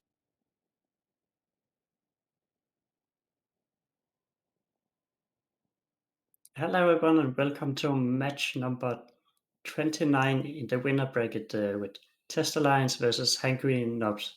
And Test are in red. I'm Midtier and with me is Wingnut. So Wingnut, can you tell me about these setups they brought? Yeah, so Test bringing double Navy Megathrons, double Command Destroyers, then double Vengeance Rodiva? I think it's the first Rodiva I've seen. I think. Unless I'm crazy, right? Yeah, I think it's the first Rodiva. And the Hangry Nubs team have brought 2 Ravens, 2 Kirins, two Triple and a Drake. So what do you think about these setups? I Blaster Rush, but I'm kind of curious about the double Raven comp versus a Blaster Rush because the Ravens can't really get away. They have to try and use their support wing to try and hold them off, but I don't know. I don't know just yet. Missing a ship, there it is. Well, these Ravens have warp in at the max range, and I'm just taking a look at their weapon type. Looks like they are cruise Ravens. Yeah, so they definitely want to kite away, while the test team wants to get in close. Yeah, so it's going to be these Fipples and maybe even the Drake are going to try and like screen those Megas, perhaps. Not sure if they will, but I mean, makes sense.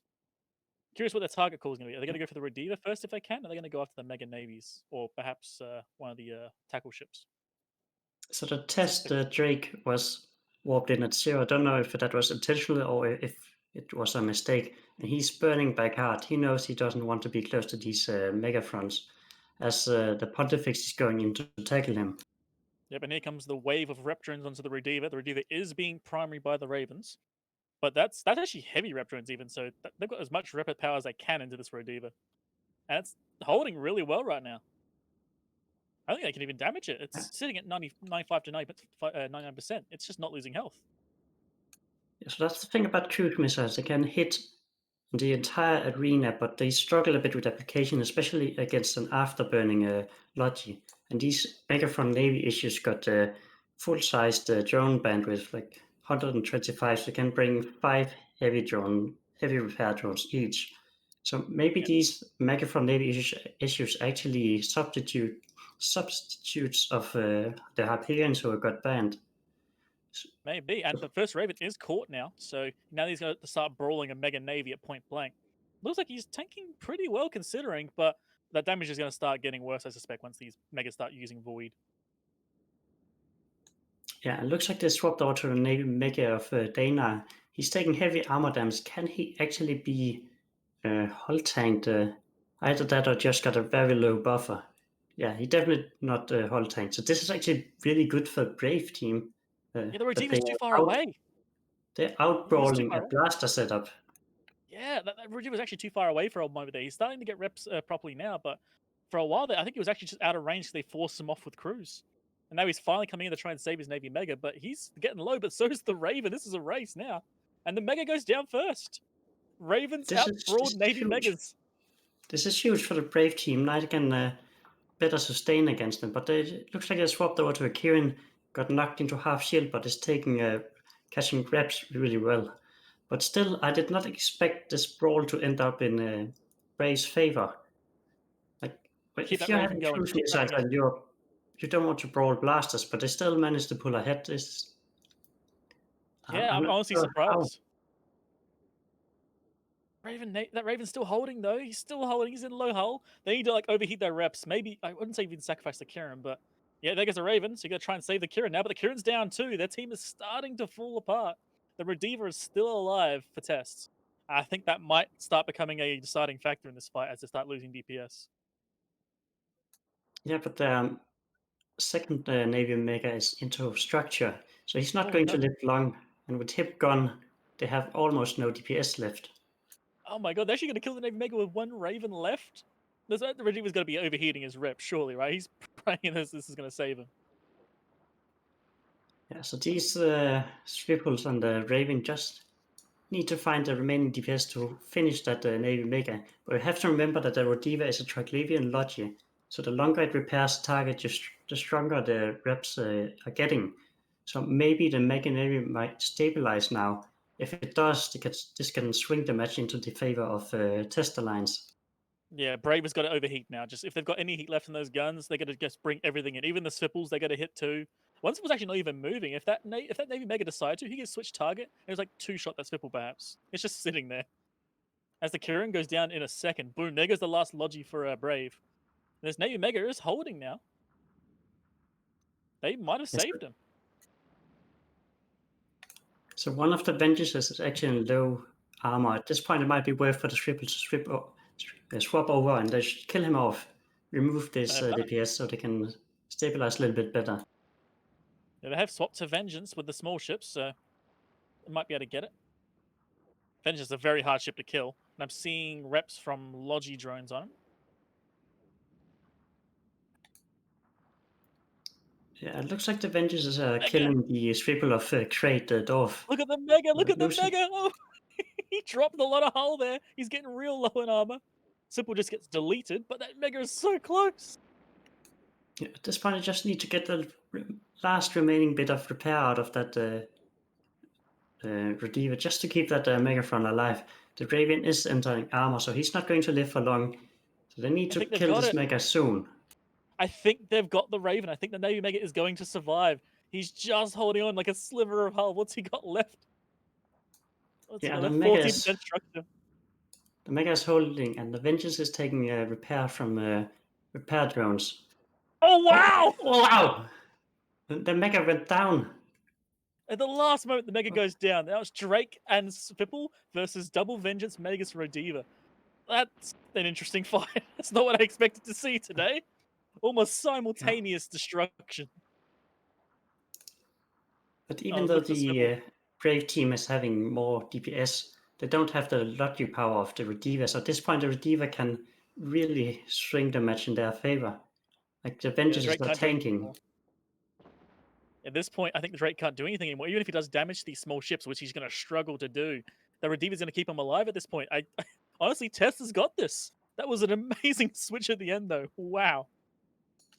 Yeah, this match could have gone either way at so many points. Just trading back and forth between ships and being so close. Like ships were stabilizing in low structure for so long. But this has really been a really insane match, I must say. Seeing the Drake even attempt to shoot anything.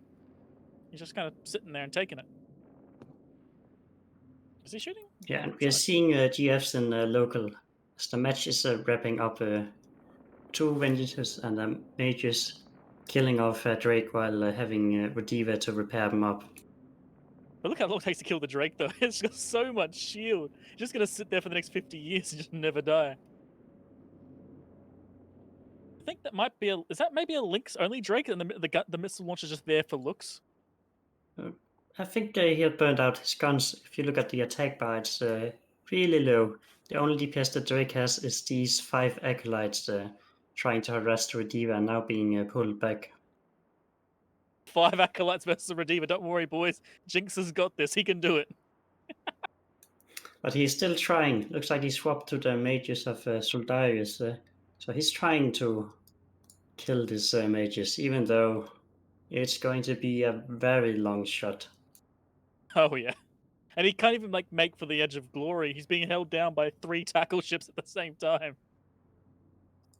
So the real question is at which point did this Drake burn off his guns? Like if it was early in the fight, it might have been that DPS lagged to kill the Megaphron earlier, or he might have burned him out while trying to break that Megaphron. So it's a bit hard to say, but at this point, there's nothing he can do.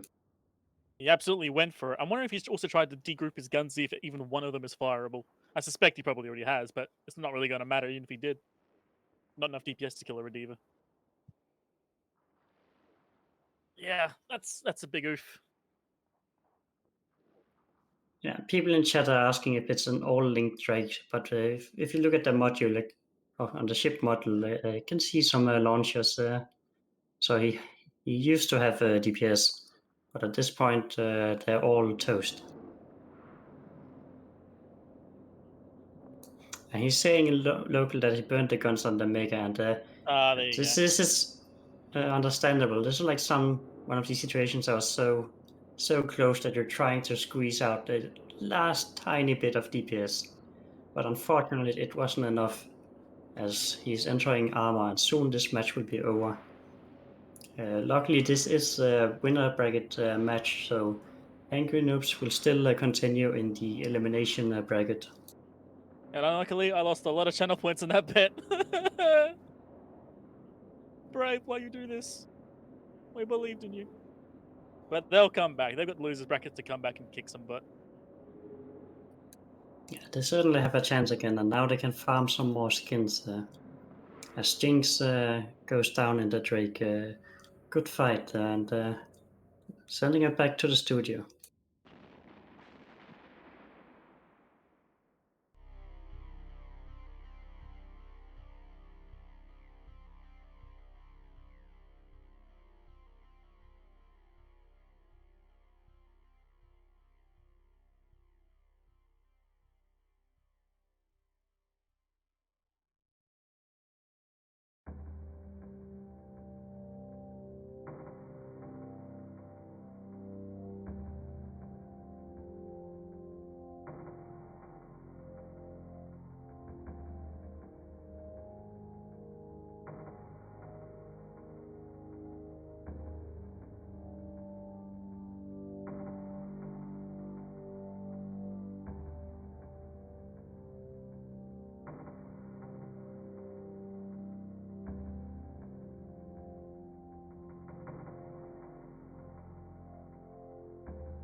Okay, guys, and we are back with the commentary desk here for the Ang Games. What a match we just saw. Ravens brawling it out with Megathron navies quite successfully. I don't know what I just saw, but it was incredible and had me on the edge of my seat. It was definitely something. I think the test comp that we saw there with the Megathron navies, that was a sort of an alteration of the double heavy armor battleship comp that we saw several other times today with Hyperions. It looks like the Brave Hyperion band might have just messed with their plans, and so they slightly modified it and did it anyway. And crucially was that last extra bonus ban too, right? Because both teams banned the Balgorn, and so both teams had an extra ban. And the Brave team were just like, hey, let's get rid of this Hyperion. Completely threw a wrench in all of Test's plans. They're like, oh crap, we have to replace these. So they downgraded the Zarmas for the Rodiva, upgraded the Hyperions for the Navy Megas, and just what a spectacle. So many things exploded at like crazy crucial times. It went back and forth, back and forth. I was like, oh, Brave is losing. And like, oh, Brave is winning. And then like, oh, Test is losing. It was just, I just could not figure out what was happening until the last couple seconds. Yeah, And then that's Jinx definitely- burning out the guns on the second Megatron as well. That was just critical. And I But wonder this if is one of these situations where I wouldn't really shame the pilot, because this is like this. You really just want to have the little bit extra of DPS out there. It was really a tense spot, and then it can happen. Like, I don't know if they would have won if they didn't burn out, but it was so close, and you just wanted that tiny bit of extra DPS out there. And as we talked about with the bands, like this is one of these situations, like the band, the Hyperions, but then you can just swap them out to Navy Megas. They might not be as strong as Hyperions in this situation, but it kind of allows you to dodge the ban of the opponents and then take them by surprise. Maybe they didn't expect them to bring Navy Megas instead, and suddenly they are in a worse position. one surprise, to be Yeah. honest, is the Rodiva. I did not expect to see that ship in the entire tournament, but they put the Rodiva at the right moment, kept it alive until the right moment, and honestly, I think that Rodiva alone won the match just by being there to rep the Navy Mega for so long. I think that That's- Rodiva might have had some range issues there. The Rodiva yeah. was keeping a really broad range from the other ships in the Brave side. Although I'm not sure if there was really excellent reason for it to do so, especially if it wound up having range issues, because I think that's what actually allowed the first Navy Mega to drop. Was it? The Brave team managed to push through even just with cruise missiles not having quite the same DPS. So it might have been better if that had pushed in a little bit closer. It could have been a easier match for Test. And then on the Brave side, they didn't really have anything meaningful to screen, and so they were pretty weak to a comp that wanted to brawl in on them like that, because they couldn't really stop them, and those their battleships weren't able to get out of the way. Yeah. So it kind of puts them in a really bad position, and it's Also, not a good look So- for their. A I do moment just want to talk a little bit before we go into this next match. We are running two schedule at the minute-ish, so we are running quite tight. Just talk real quick about these Odin's voicemail. We are 4 bands. We've got the Barghest, Zarmazd, Curse, Vindicator, Rattlesnake, and a Neros. So 2 Tech 2 armor logistics bands with some really high DPS battleships, and that Curse that Wingnut loves to hate. Oh yeah, I hate that ship, but it's too powerful. If you're not banning it, you're not bringing it. Sorry, you are bringing it. Sorry. So I'm looking at Odin's voicemail. They're trying to ban out 3 different setups with their bans. So the Barghest being the strong kiting rapid heavy battleship. So don't want a really strong kiting setup like that. And then with the Zarmast, I think they're trying to ban out the double Hyperion setup with the Zarmast and the Blackbird and such. So instead of banning the Hyperions, they're banning the Logi that goes with them. And the Curse, we're seeing the strong double Curse setup they want to ban out. And in the case with the Curse, you can't just swap it out with something else. There's nothing that can replace the Curse, unlike what we saw before with the Hyperions and the Navy Megas. we are Anytime, the Vindicator, the Rattlesnake, you start thinking, okay, they're clearly afraid of anything that can really put out like proper brawling DPS. Yeah, so we are seeing them on the grid now. I'm just going to hand that over to Miz and Wing for the commentary on this next match. I believe it's Vivian and I. Yes. Is it Virion? Sorry, my apologies. Virion, off you go. Hello, everybody. This is Varian Stoneshard bringing you match 22, Odin's voicemail versus We Are Four. Joining me is Miz. Do you want to shout or say what we have on grid here, Miz? We are having a lot of Kaldari ships. Both setups are full Kaldari ships, with Odin's voicemail having 2 Drake Navy issues, 2 healers, a Tana, and 2 Harpies, while the VR4 is a Raven, 2 normal Drakes, a Tana, 2 Caracals, and a Hawk. So actually really quite similar, except the Gilas being a bit of a stronger version of the Caracals, the Drake Navies obviously being a stronger version of the Drake, but they're all trading that out for Raven instead. So this could be really interesting. Yeah, so VR4 went for the strong Raven while sacrificing the power of the other ships, while Odin's voicemail a bit more balanced approach on the ships. We've seen the Caracal of Stephen Papote going into half shield. He's catching reps, but it also looks like he's stabilized, so he might actually survive this. Yeah, he's getting back a little bit of shields, but it makes sense considering the Caracal really is quite squishy. The Itana is probably the only reason it's still alive, just because the Itana can bump out so much rep power. Yeah, so I'm looking at the Raven, and it looks like it's a torpedo Raven, so he wants to go in close and brawl, but the Odin voicemail team are just kiting back, trying to delay his arrival as much as possible. As it looks like they're breaking that Caracal, this can be a huge lead for them. Yeah, the Gilas would be so much better here, just because of that extra resist bonus, a bit better tank. There goes the Caracal. There's, however, a lot of DPS coming in onto the Gila of Stoish now. Maybe the Raven's finally able to start getting some shots in. Yeah, it could be, but it's still possible for the healer to burn away and catch reps. And in this situation, like Tech 1 ships can be extremely squishy, especially when they're smaller than battle cruisers.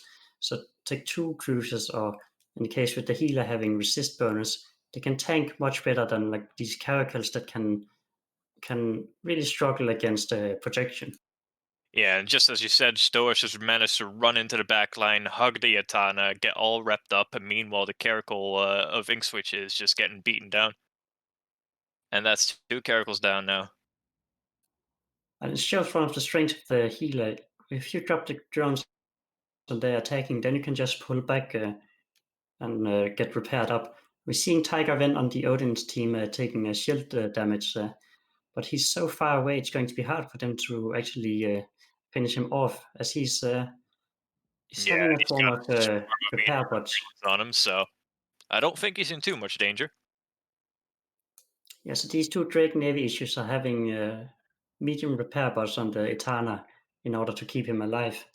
As Sven Hansen on VR4 is taking a heavy amount of damage, just not catching enough reps to actually stay alive. Yeah, I think the danger here is the Itana, you're trusting in all that rep power, but the Drake with T1 resist, the Caracals with T1 resist, there's only so much you can do to help them survive. Even the Drake is just failing to hold against all this DPS. And it looks like now the Odin's voicemail team is trying to dance around that Raven so they can get onto the hostile Etana and the other backline ships.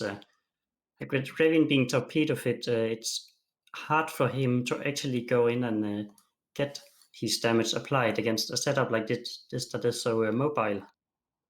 And now you see the Harpies of Odin's voicemail getting in nice and aggressive, tackling the Hawk, and yeah, they're just getting on that Hawk, pulling back a little bit now that they're getting shot at. Yeah, and as I said before, they're going around to kill the VR4 Etana, and now they're starting to apply DPS, and that Etana is just melting under the overwhelming projection. Yeah, it's almost like they've committed to just getting into brawl range. I think they don't even really care about the DPS that is left because Paradigm and Drake Navy is just coasted past the Raven, no problem, and is actually about to ram the Etana. Yeah, at this point, there's no way the Etana can survive. Yeah, he just oh wow, there goes his entire hull, and the next shot he is dead. Yeah, unless they can break the the Etana of Tiger Ven real quickly here now, I don't think VR4 still has any chances left. Yeah, the Hawk of VR4 going in trying to get tackled, but now he's also getting focused down. Looks like they're trying for the Etana again, and he's actually... Oh yeah, he's burning away, so there's no way to pin that Etana down without the Yeah, Hawk with anymore. no tank or tackle left, and this the mediocre application of a Drake and a Raven combined, there's no way they're gonna break an Etana.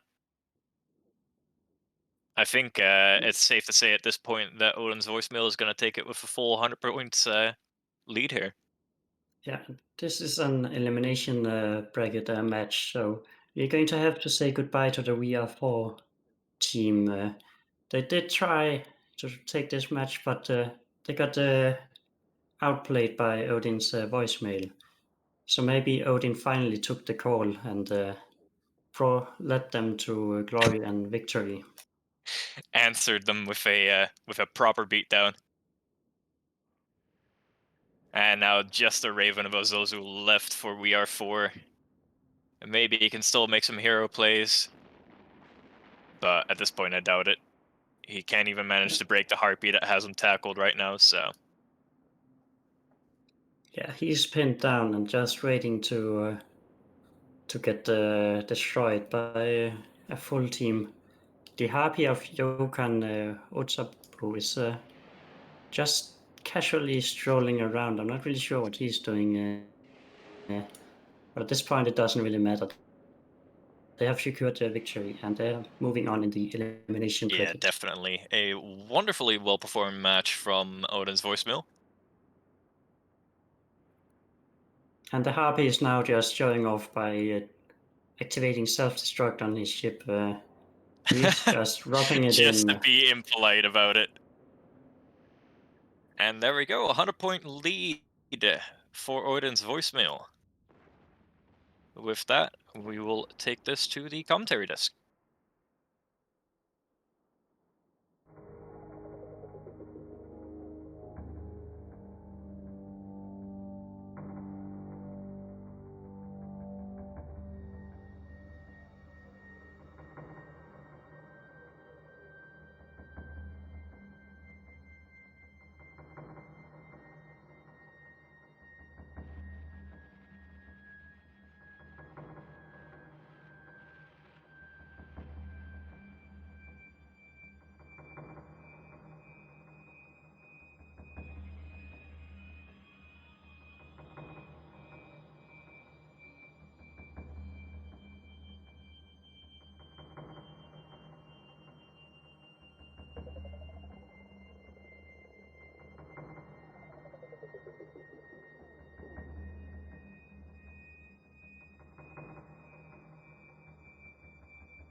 Okay, and welcome back. We just had the match 22 with Odin's voicemail and We Are 4. We did see We Are 4 get pretty much dominated by Odin's voicemail there. They have unfortunately left the competition at this point, as that was a loser's bracket match. Given that I'm seeing teams warp into the next match, we'll go straight to talking about the bans here. So next match is aggressively mid-tier with fighting up against AP Stole My Fit in the winners bracket. We've got Sleipnir, Nighthawk, Oracle, Etana, Hyena, Nightmare band. So what do we think about these bands real quick, guys? Well, Interesting spread. Nightmare stands out as a oddly peculiar one to me, as well as a hyena. Honestly, even if you ban the hyena, there's so many other webbing ships that you could potentially go for. I think that some of these fits are very much tailored to the teams that they know they're going to be facing. Both of these are very strong manual piloting teams, and that hyena with the longer range webs than might be found on other ships is particularly potent in the right hands, especially when your team relies on kiting out, which I think may be a very relevant thing looking at the ships that we now see on grid. Yeah, so we'll switch you over to the actual arena cam whenever we are ready to. But we are going to be having this next match commentated by Virian and CCP Swift. So take it away, guys.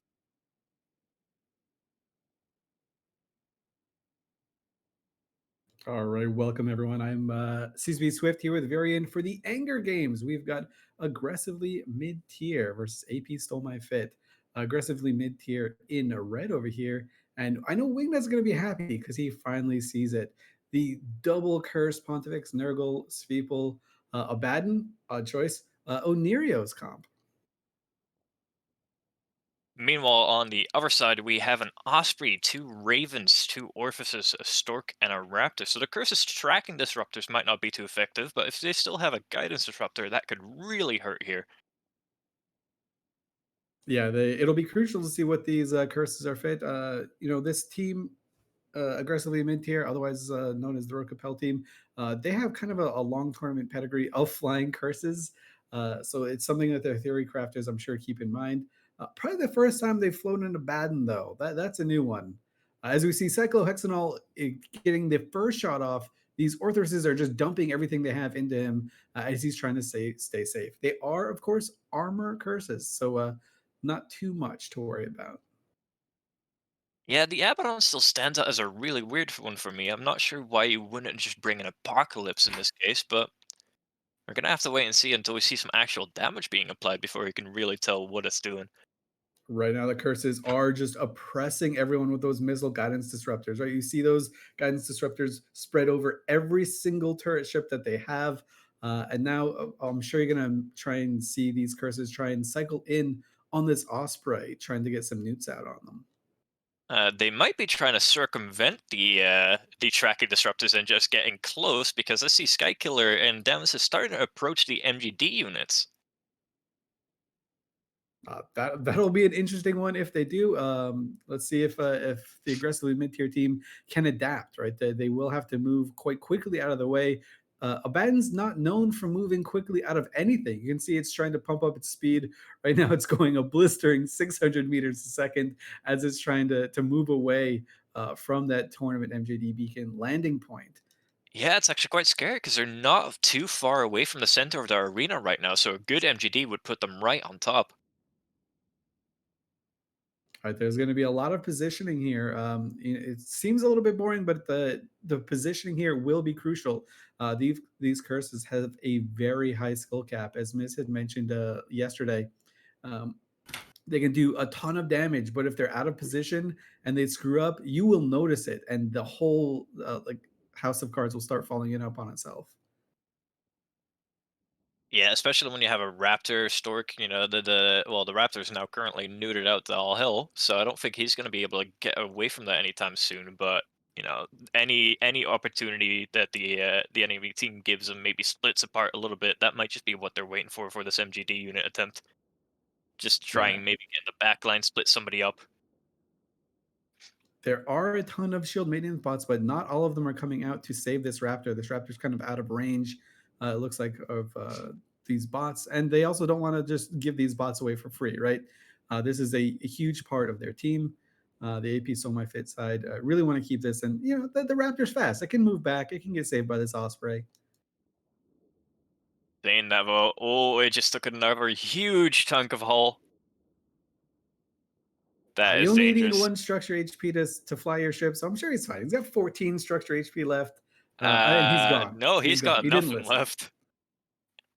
Those curse drones proving to be a little bit too much. The infiltrators just finished him off, it looks like.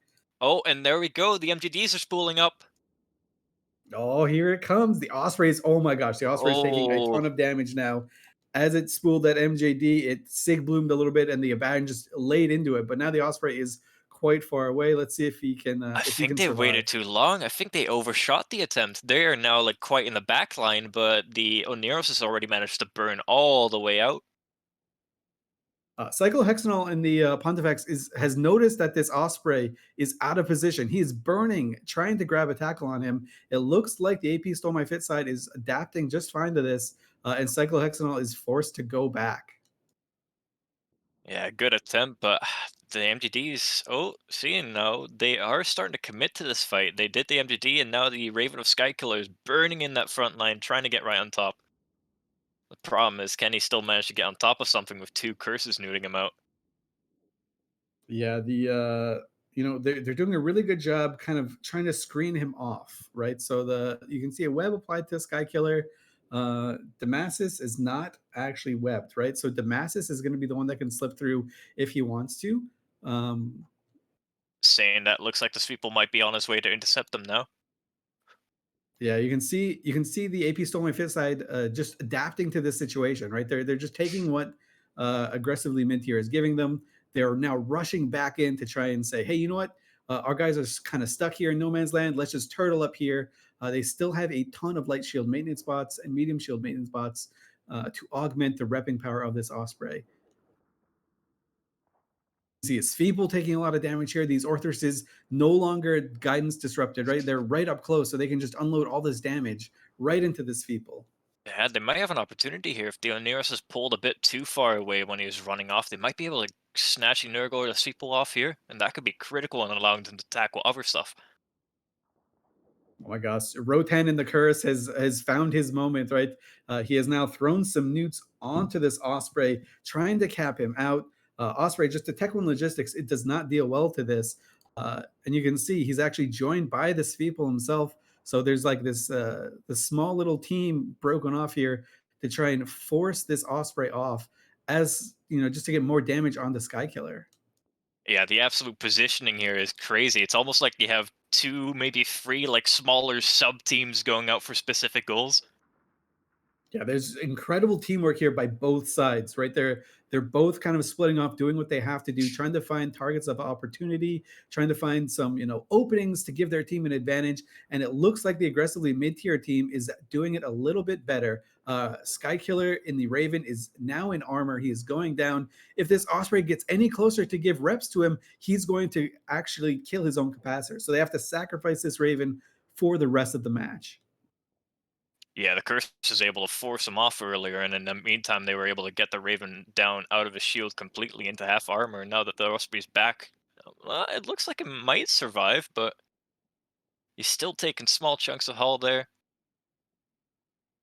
Yeah, actually, you know, Tin Brennan in the Osprey is doing everything he can with such a small bag of tools that the Osprey gives you. He is kind of charged back in to give his life for the rest, just to keep Sky Killer a little bit more alive. And it looks like this Feeble Avorian is actually going to go down first. Oh, saying that the Curse of Rotan has made the same push again. He's going in for the Osprey, neuting him out, making the Osprey or forcing him off, which probably means this Raven's about to drop. Yeah, this tag team of Rotan and Rima are just doing absolute work here. As the match goes longer and longer, these guys are going to have to be dealt with somehow. Sky Killer is finally looking like he's about to go down. Tin in the Osprey is completely neutered out here. He can't even cycle his MJ or his MWD. He's just got to sit there. But now Rotan is starting to die. He's an F armor, but he's already starting to pull back towards his Oneros. He's already done the job that he needed. He neutered out that Osprey at a critical moment, and now he's running back to his logistics to survive. Wow, And you're with right. that Look how much one faster Raven down, Demasis is dying right now that the Osprey's been neutered out. yeah, Demasis no can't chance. survive the same way Skykiller did. He is dropping like a sack of rocks.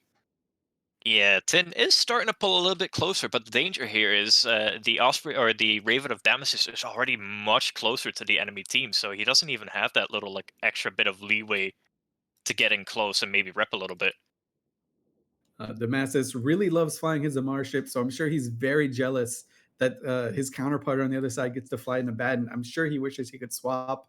But nope, the Masses Kadesh and the Raven going down now. Just incredible piloting by both teams here. So much back and forth, so much adapting to what the other teams are doing. And you know, these curse pilots, they just found their opening after a while. It's not bad piloting on Tin's side. He did an amazing job. But these curses, you know, they can just, as soon as they can grab you and nude out your cap, and the longer and longer these matches go through, just the more devastating their effects are. Yeah, I mean, there's just nothing really an Osprey can do if that curse has basically got free reign to go out after him and nude him out.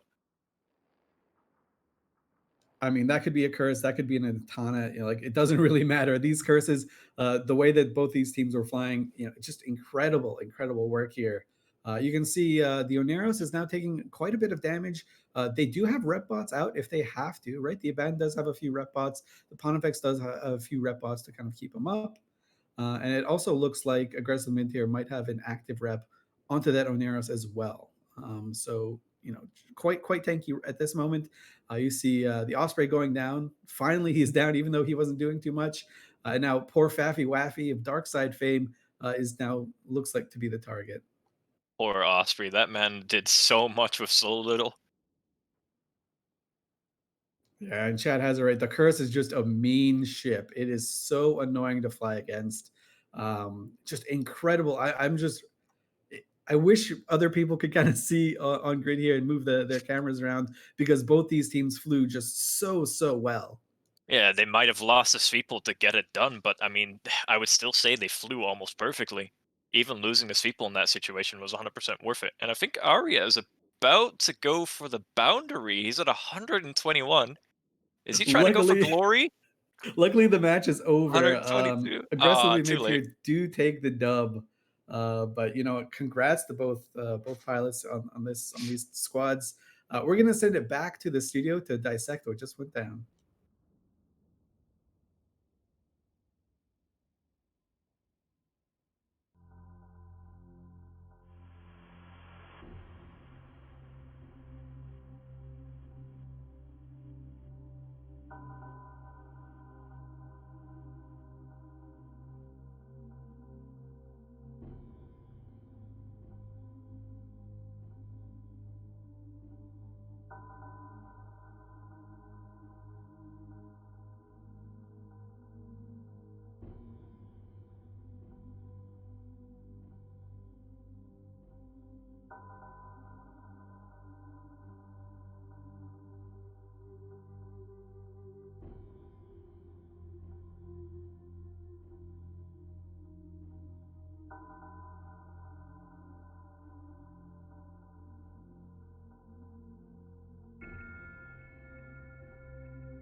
Okay, and we are back once again.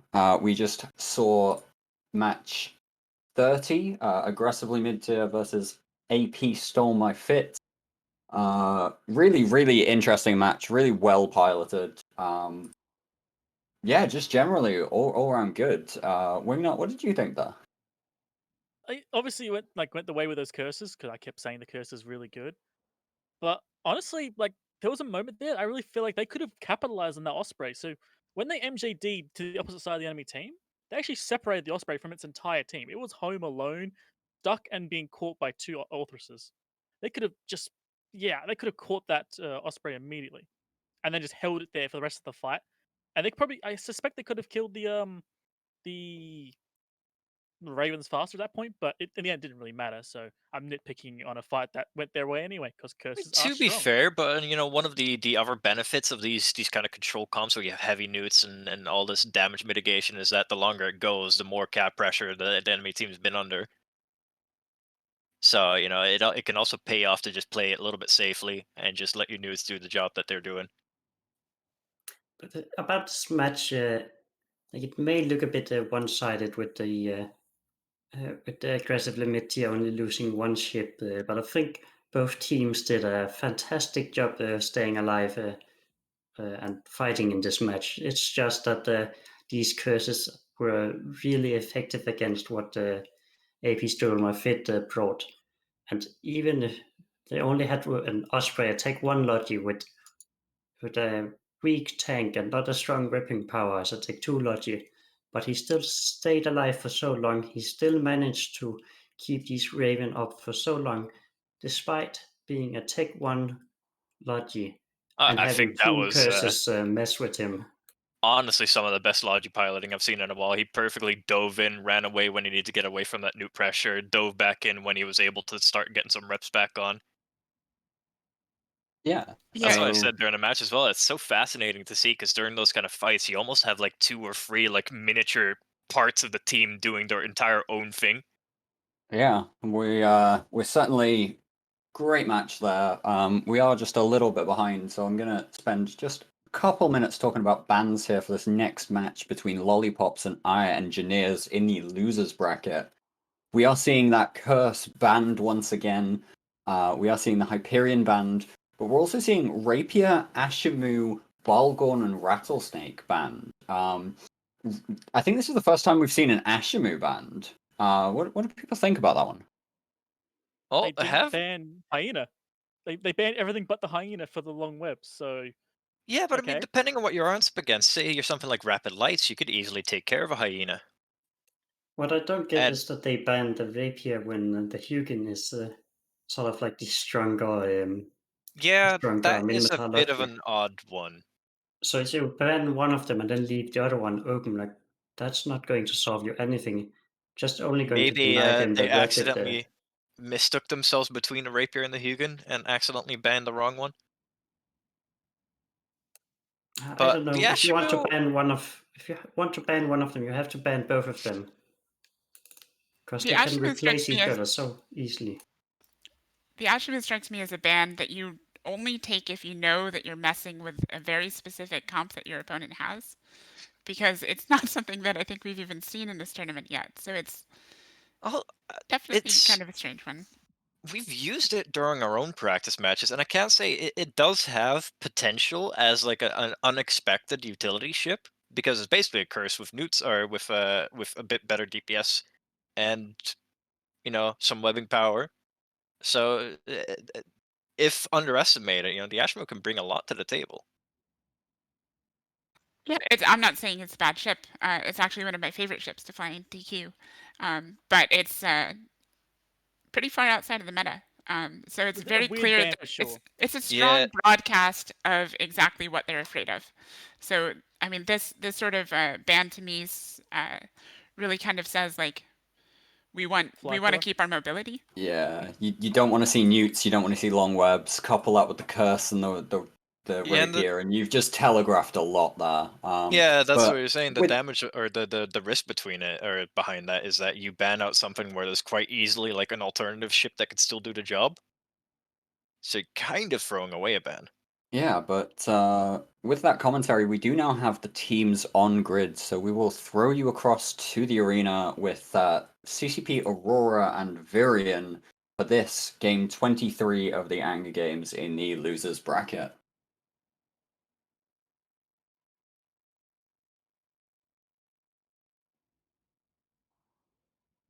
Hello, everybody. This is Varian Stoneshard bringing you game 23 of the Anger Games. Lollipops against Eire Engineers. Joining me is CCP Aurora, and we have one of the most amazing no-logi comps on grid that I've ever seen. Aurora, would you like to tell me a little bit about this? Yes. So the Lollipops team has brought a Barghest, 2 Keelas, Stork, a Hyena, a Vigil, and a Hawk. So this is what appears to be a team that very much wants to run away and apply pretty good damage while staying at arm's length, which is quite the opposite from what we're seeing on the other side of the field with the 2 APOC navies, a Harbinger navy issue, an Etana, a Mauler, a Manticore, and a Hound. It is a very interesting setup on the Eire side. I'm not entirely sure what to make of it. Can you try to guess at what Eire's plan is here? It almost seems like the sort of like YOLO hull rush, but actually having range the damage. But the scary part is, you have a lot of DPS in that Hound and a Manticore, but are they actually going to survive more than 2 seconds with no logic to be able to do their DPS? Questionable. As we see the match get started here, we can actually see, perhaps surprisingly, the Lollipops team is effectively rushing the back line of the Eire team, so they're trying to get on top of the ships in the back that they didn't want touched, and they are immediately taking damage with the Etana going almost straight into armor here, as well as the Harbinger Navy, and oh man, one hit, it almost goes through all of its armor, and that is going to be the Etana down in several seconds, quickly followed by the Harbinger Navy issue. This is not looking good for the Eire team. Oh, hold That on. is insane. I don't think I've even seen a shield boost from the Etana. I never saw its shields go up above 0. It just melted in this situation. As I was saying, well, there goes one of the bombers, just died in 2 shots.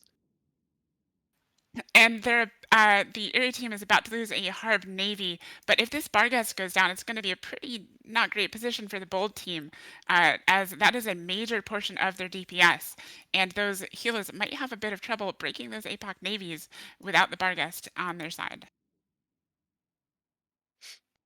Yeah, and the problem is the Bargus can't even like easily run away from this because the APOC navies, they could shoot so far out. So even if this Harb goes down, that Bargus probably will still die. This is probably one of the worst comps that could have come, and I think part of this is likely due to the bans that we saw. So as we said, the bans were heavily broadcasted that we want to be able to move, which to me would say kiting shield comp. And I think that the Eire team saw this and said, all right, it looks like they want to bring kiting shield. What's the best thing that we can bring against that? And it is long range beams that can just shred those ships no matter how fast they're moving out at range. And it seems to be working pretty well at this point. We are still even on ships, and another Harbinger Navy is due to go down shortly. But with that Barghest off the field, the Bull team is lacking a fair bit of damage, and we're seeing a Gila entering half shield. Yeah, and I mean the Bargus has a decent amount of shield tank, but now these 2 Gilas up against 2 APOC navies, I just don't think there's a way they can tank that long enough to do any real DPS here.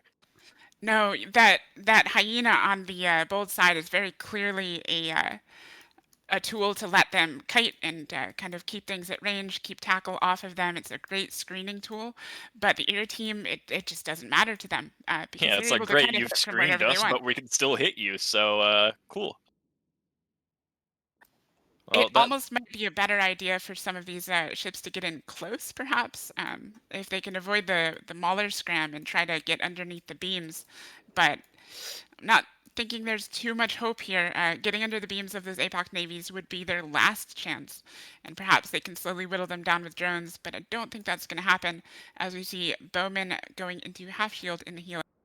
Yeah, And and I he mean, is... really, even if the APOC navies just like spread apart 10, 20 kilometers, they'll still be able to hit a Gila. It's not that small. Yep, and he is webbed down pretty good. It looks like he got to almost 0 on this APOC navy in that Gila. He is likely not moving very far. I think his speed right now is, let's have a look, Yeah, under 100 meters a second. He's not going 94. anywhere. 94 meters per second. So he is not particularly kitey when he is in grapple range of a battleship. Well, I mean, 3 frigates versus 2 battleships and a mauler, that seems realistically possible, right? It's possible, but it's not probable. I mean, to be fair, a Hawk might be able to get under the guns. The And if Hawk might these be are able to, buffer fit, who knows? but with no healers, No. and the fact that these guys almost definitely have shield or repair drones, it's Yeah. not going to go down too likely. Even if they could, time limit sadly exists, so. Yeah.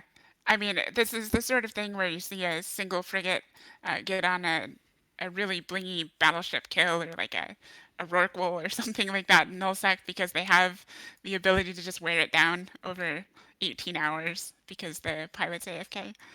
So you see weird things like that, but unfortunately probably not going to happen in the arena. No, and with the absolute tank and just insane range DPS, it looks like this is going to be an easy win for Eire engineers. And now Hawk is actually taking quite a bit of damage, so his hopes to get under Yep. the guns were perhaps not long Yeah, that's a lasting. scary thing about the Etana. It's got a really strong tank, a really strong reps, but when you have just a bunch of ships with beams that can just track it no problem, yeah, there's not really much you can do.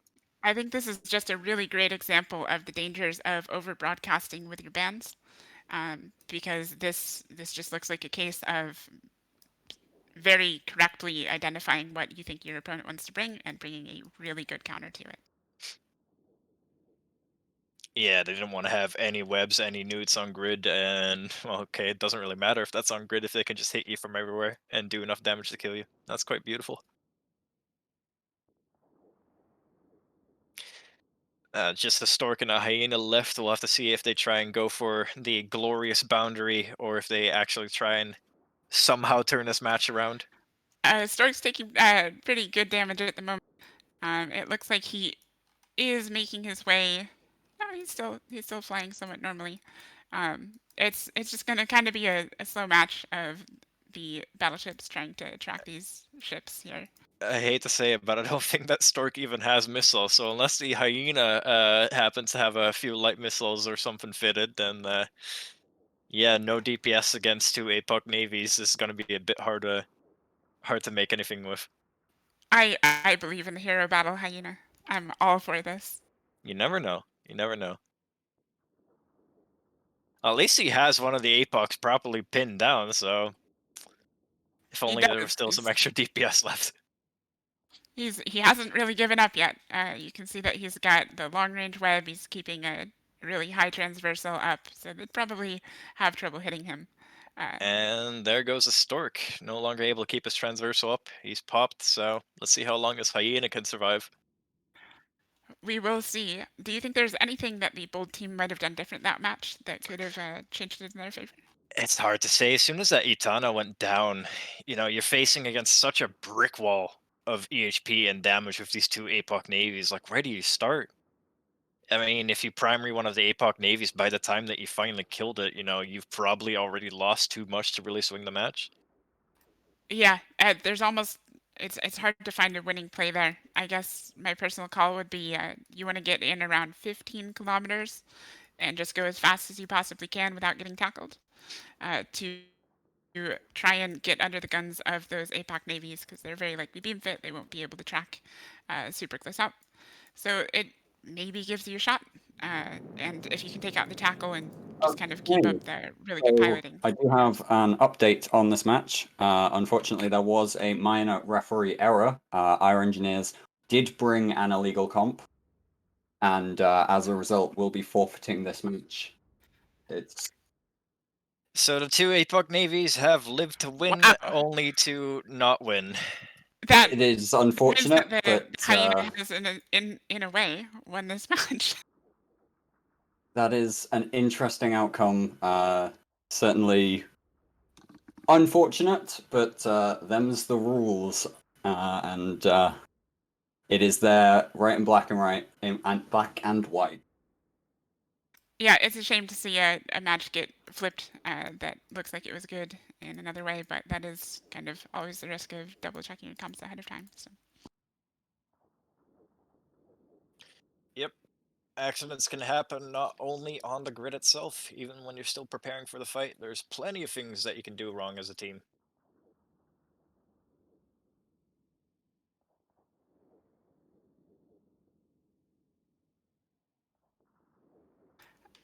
Well, I think that is the end of the match, regardless of whether or not this hyena managed to tank till the end. So congratulations to the Bolt team on pulling out an unexpected win here. I'm sure they're going to be breathing a sigh of relief. Yeah, I'm sure they will. And this was a winner's bracket match, if I remember let's correctly. double check that. Unfortunately, no, this was a loser's bracket match. That's too bad. So that means That is unfortunate for Eire to be knocked out on a technicality, but Yes. as I say, them's the rules. Well,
Okay, so we are back here. I do want to once again clarify.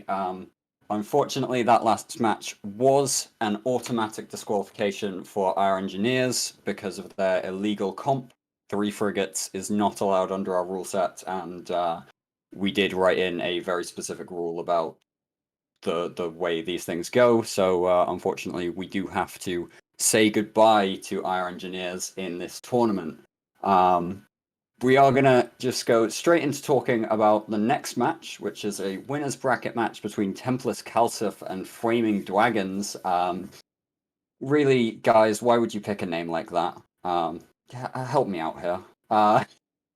But bans for this next match, we do have a duplicate healer ban, along with Etana, Dominic, Sleipnir, Nightmare, Barghest, and Rapier. So definitely people not wanting to see the drones and not wanting to see that double Sleipnir come in. Yeah, so Nice, we're how seeing little that teams are banned. Rapier being banned without having the Hugin being banned, so it's a bit of a waste of a ban. And And note then that the we curse is still open. Yeah. Yeah, the curse is open, and it can be really dangerous in the hands of a team like a TEMPLIS. They have shown they have some extremely talented pilots, so if they get their hands on a curse, they can wreak havoc on the Fwaming Dragons team. I can't help. Honestly, yeah, a curse in the right team might even be more dangerous than webs because you can't move, and not only you also don't have the capacity left to do anything else. I can't help but feel like the Nightmare bans are specifically targeted at me, because for a ship that we haven't really seen much in this tournament, to be repeatedly banned out after I said that I'd really like to see more of them, kind of feels like it's an attack, you know? I think we saw 2 teams use it in the open practice, I think. But yeah, it just feels like a very specific ban because again, okay, no Nightmare, but you could still like pull off the same kind of like long range beam damage with a lot of other ships. Yeah, and it's also the Rapier ban, but no Balgon ban or Hyena ban, but you banned the Rapier? Because usually we see a Balgon ban with these as well, instead of a Nightmare, so that's a very interesting ban. So you're also seeing the Dominic's ban by TEMPLIS, and we saw yesterday that the double curse setup was picked apart by a team with 2 Dominics and some other DPS support. So they might be trying to ban out that setup so they can actually bring this curse setup. the So that's curse. what I'm betting up. The curse can be a bit of a trap for particularly the newer teams.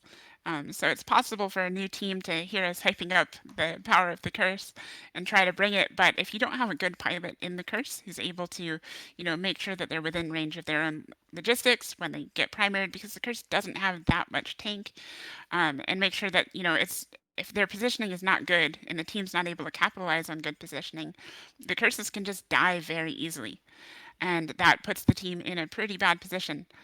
So it's not a win-all ship here. However, that said, we're looking here at 2 teams who have both very good pilots. TEMPLIS having just won the last Alliance Open, and Fwaming Dragons being relatively well known.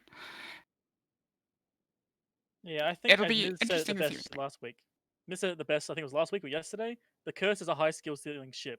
If you can't fly it, you ban it. But if you can fly it, you either not ban it and just decide to just like leave it there, or you let them pick it and screw themselves over. But it's such a powerful ship that if you let them take it, even a terrible pilot could make it work to a reasonable degree, just not quite as good. With that Really said, good. we do have both teams now on grid, and it looks like the match will be getting underway here shortly. Yeah, so let's take it across to the guys in the arena. We're going to be watching this match between TEMPLIS and Fwaming Dwagons, commentated by Aurora and Midtier.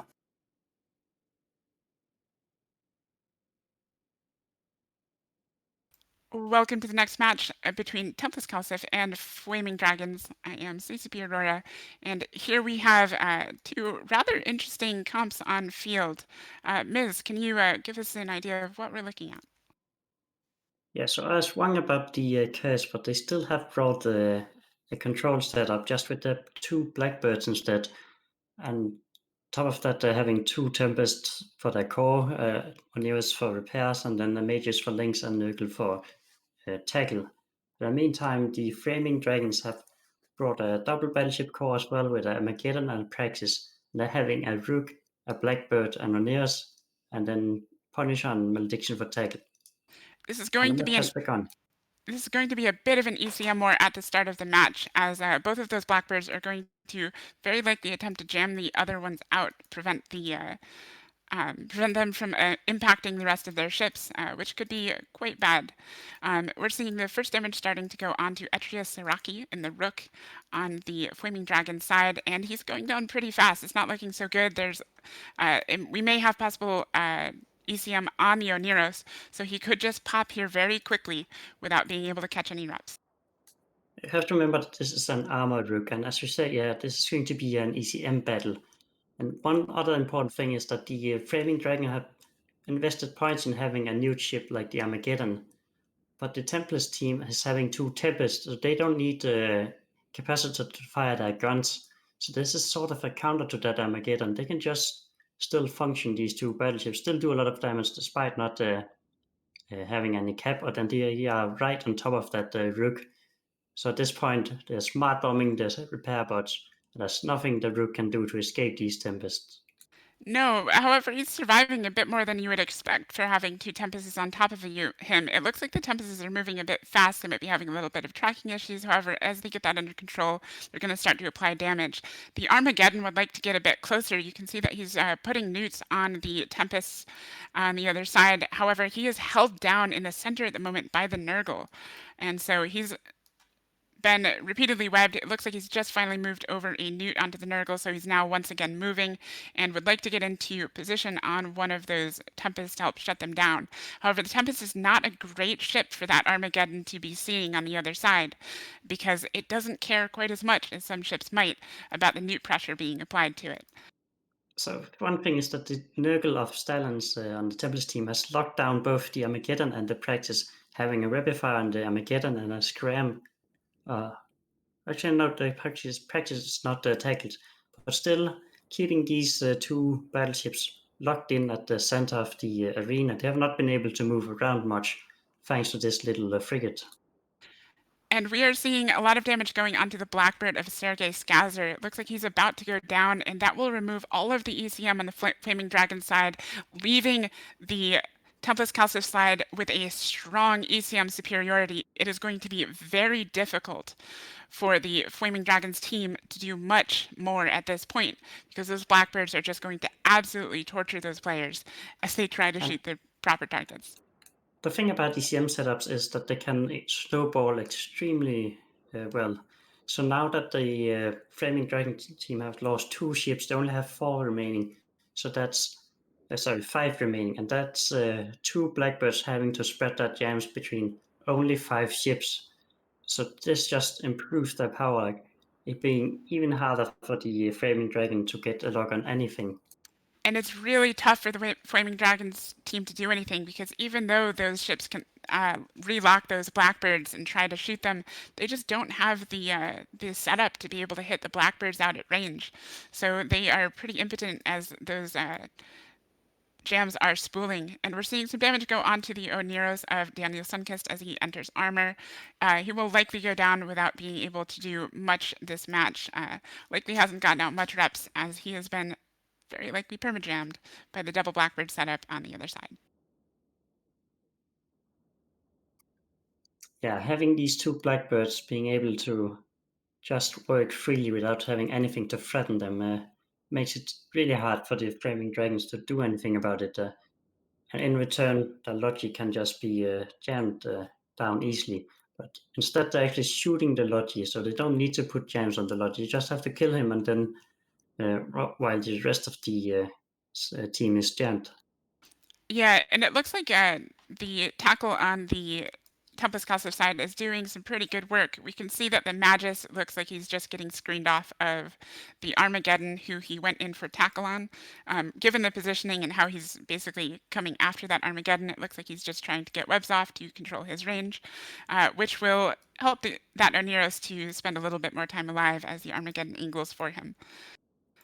So it looks like the Praxis of Fwaming Dragon has gotten a grappler on the Oneros of TEMPLIS, but as soon as these Blackbirds land a jam on this Praxis, Oneros is free again.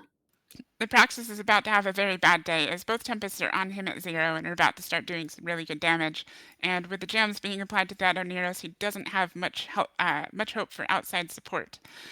So he will get whittled down fairly quickly over the next minute or so by these two Tempests, and that will be another point in the favor of TEMPLIS CALSF. Yeah, just a correction to myself. I said the Praxis, but that's actually the Armageddon being on top of the Oneros. And he's catching on to him, but he doesn't really have the damage to kill him.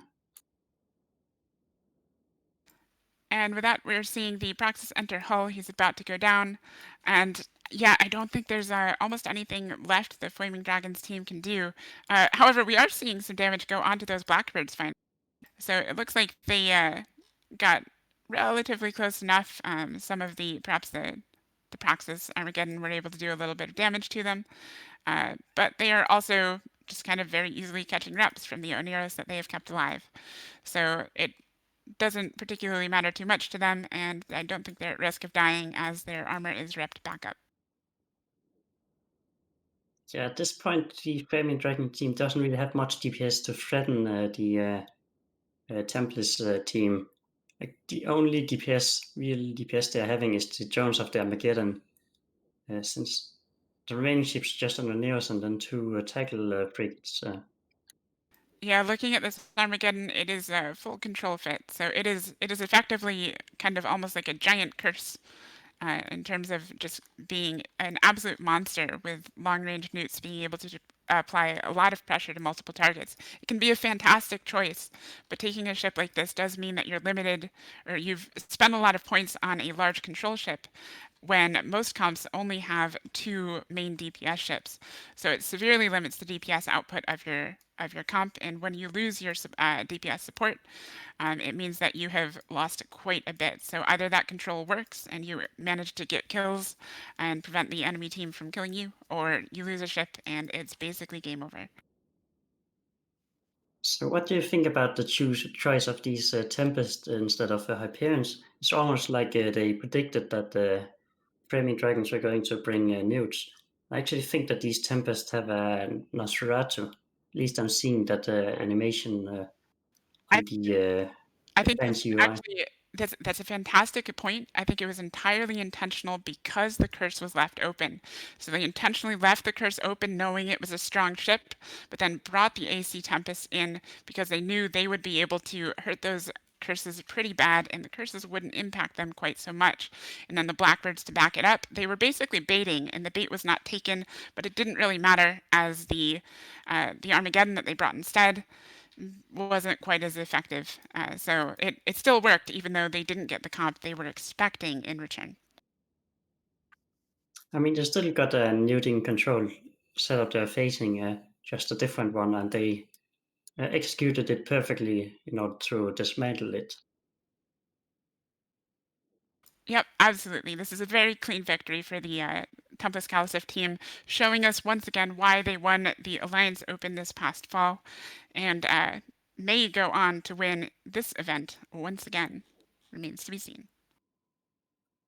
So it's just the Punisher of Mania Tavaka remaining, and he is burned far away just fooling around having 2 acolytes on his tail. As he did the MJD trick to commit Sudoku in a final attempt to get some glory and fancy numbers.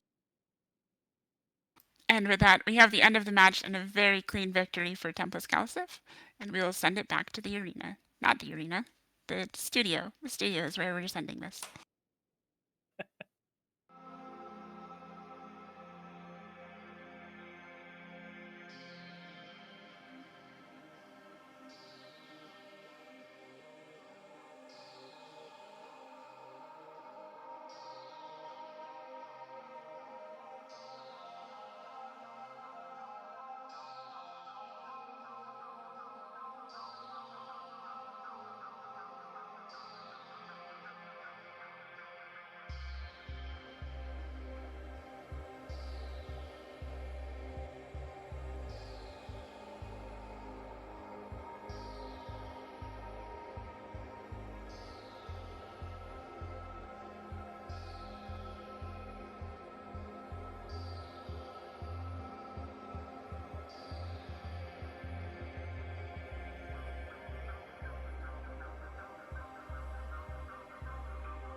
And welcome back to the commentary desk here at the Anger Games Rebirth.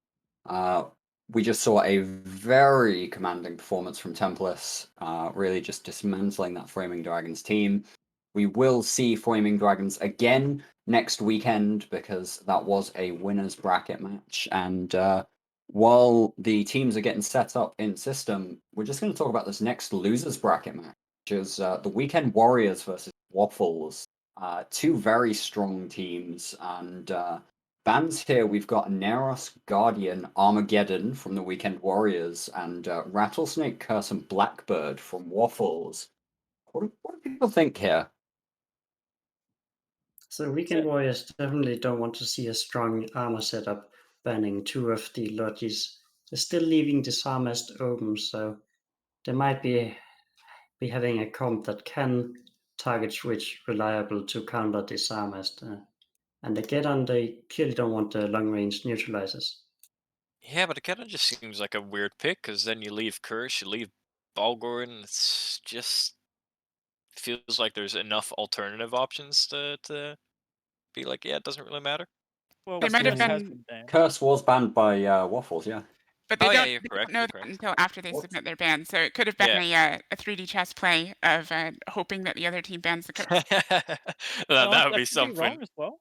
I could be wrong on this. This is just my opinion. I don't think people are thinking people are going to pick Balgorn just because it's so much points just for a knitting platform where Armageddon True. or Domi can do it. So like, yeah, you say same thing for an Armageddon, but that's still cheaper than bringing a full set Bal for the sole purpose of maximum suck.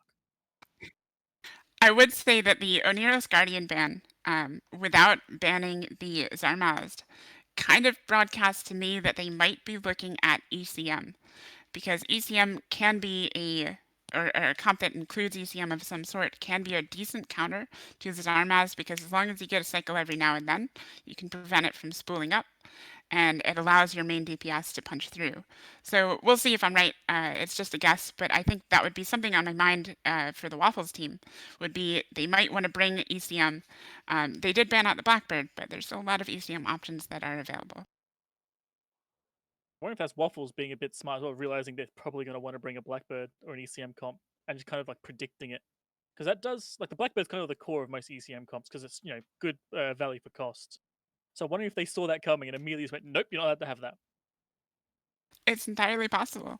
There are a lot of other choices, though. I mean, we saw the Rook earlier, and the Kitsune or something is almost equivalent for the points and still fairly effective. I mean, I agree. That's the same, but I agree with that one, mate. Yeah, I still feel like there are many options for both teams. Obviously, strong armor setups are a bit limited, but there are many shield setups or armor setups with Logi Frigates.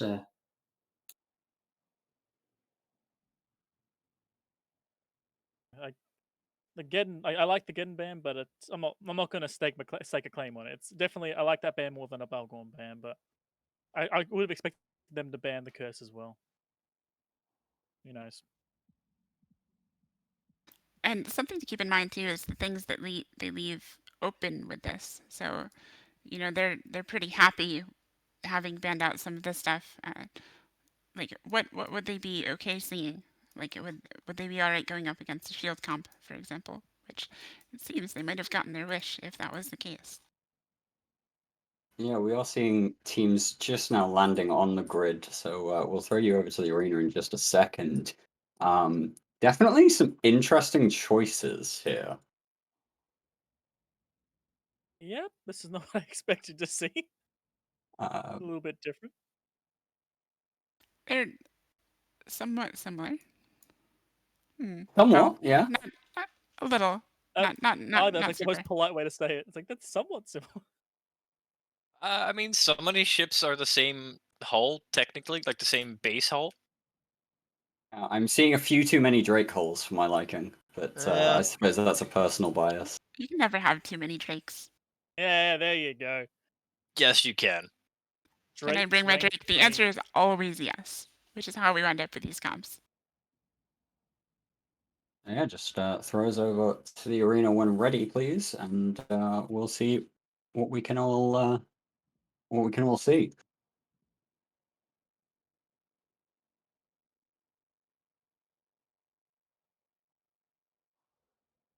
game is. Hello everyone, I'm Midtier, and with me is Wingnut, and we are casting game number 24 of the losers bracket of Anger Games. This is Weekend Warriors in red versus Waffles in blue. And Wingnut, can you tell me a bit about the setups they brought? Yeah, so Waffles bringing double Nighthawk, Loki, double Hawk.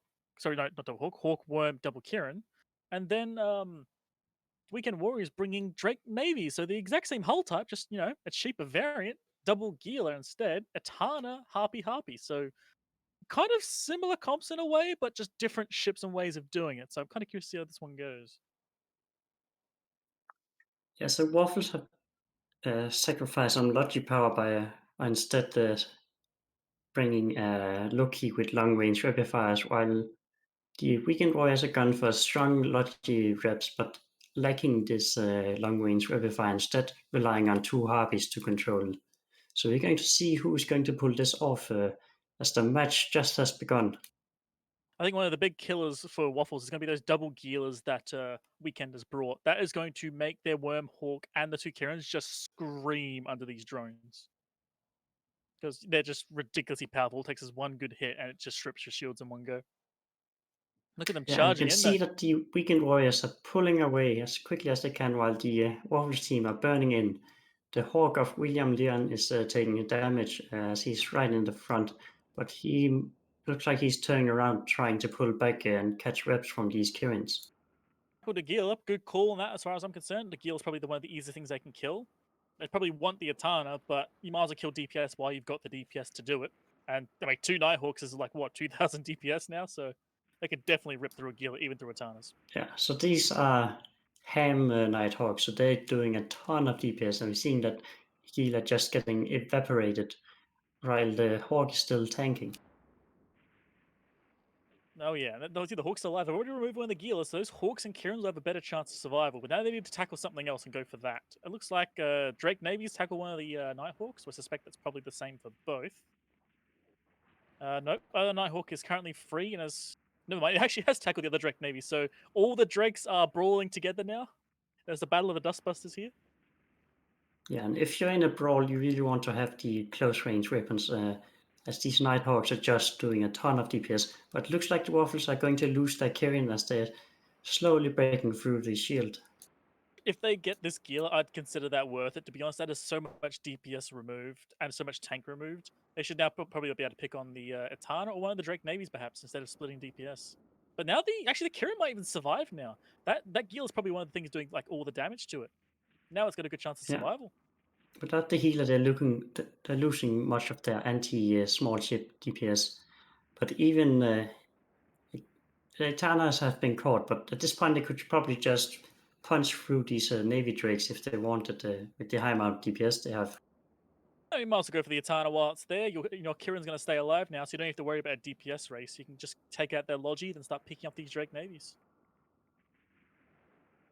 But I'm actually surprised that Nighthawk able to get there. Kirin has completely stabilized, so it doesn't look like they're going to be killing him. The Etana is trying really hard to stay alive, but I don't think he'll survive for that long.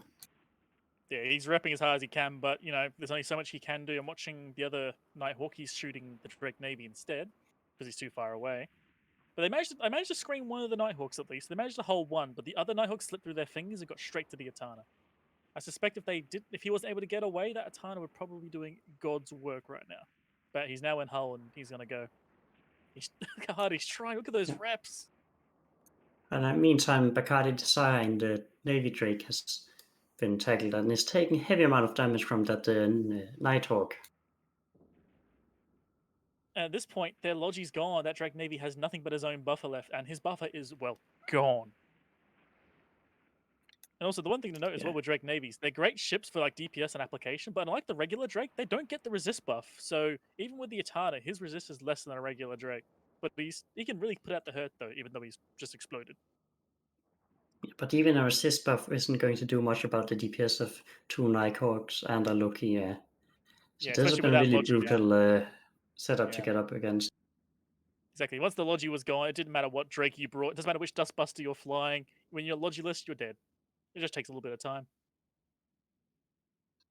At this point, it's just a cleanup job. 2 Harpies and a Navy Drake they have to kill. Tansy Babes is doing his best to kite away, but these 2 Nighthawks are right on his tail. He's probably already. Now the Loki is dealing with the Harpies instead. Yep, doesn't matter. The Nighthawk's caught up to him and is just shooting him. There you go. There's the, I think it's a scram onto him, so he's not going anywhere. Yeah, Harpy's got deleted. I expect the Loki might have done that one entirely solo, to be honest. I mean, the Hawk and the Worm are still there as well. And it's just the Nighthawks taking that Navy Drake apart. Yeah, I think this match was lost the moment that like second Gila went down because they couldn't. If they killed the Kirin, they could maybe start pulling this team apart, even though they were losing their Logi. But the moment that Kirin survived, there was just nothing you can do. Your damage is doing nothing. So yeah, you have to try and burn down a big ship, which I think they did give it a good try. But Nighthawks just really bloody tanky. Yeah, they had 2 tackle ships and the Loki with the long range weapon fires, so they were hard to kite.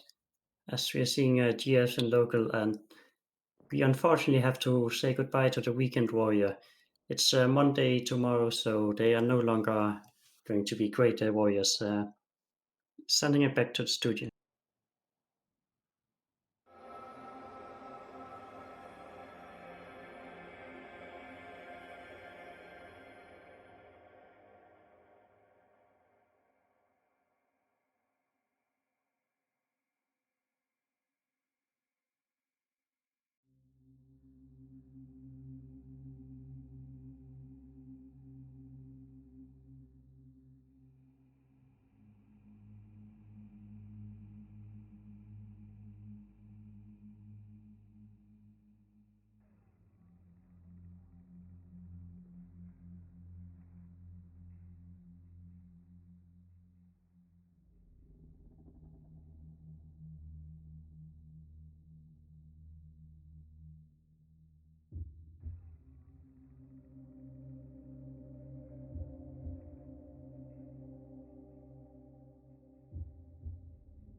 Okay, and we are back with the commentary desk here ahead of the last match of the Anger Games Weekend 1.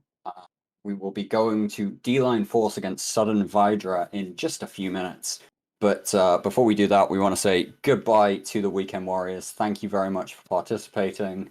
You put on a good show, but those Drake Navies just couldn't face off against their bigger, badder brother, I guess. Just battle for the ages. Yeah, I really loved that setup that Waffles brought to that last match. It was actually very much like the meta that we saw emerge from the Alliance Open, with the Nighthawks for primary DPS and then Lokis to back them up. And that was a primary meta, so I'm actually surprised it took us this long to kind of really see it in its full glory in this event.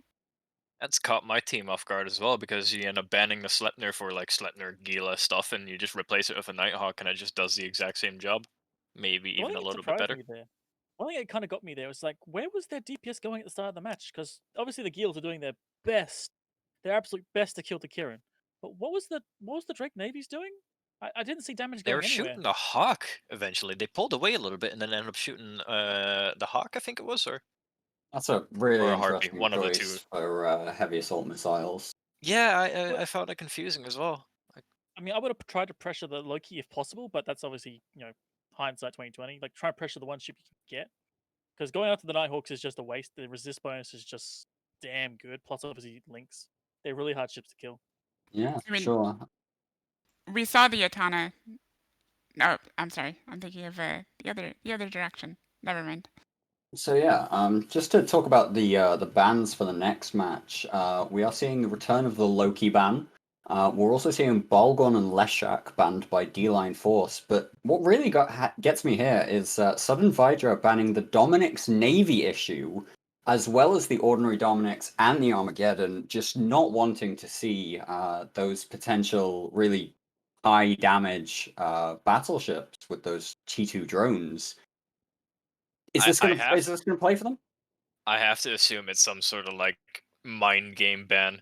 Meme ban. Who for is sure, it's gotta actually be. scared of a Dominic's Navy, Dominic's and Armageddon so specifically scared that that's the ships you choose to ban?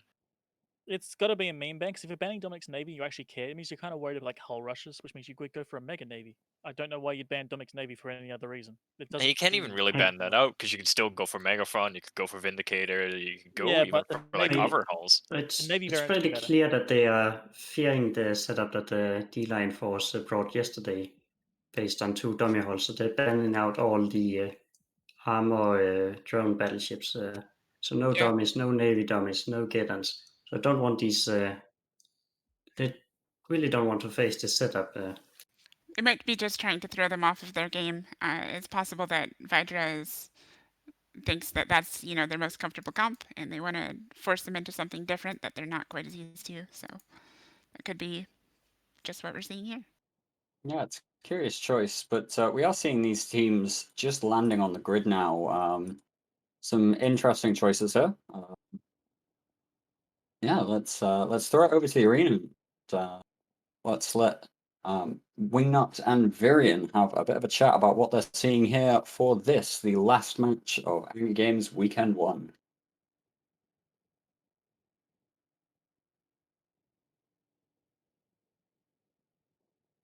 G'day guys, welcome to the final match of Anger Games Weekend 1. I'm Wingnut, joined by Variant, and we have this match of D-Line versus Vydra. And Variant, talk me through what you guys have brought.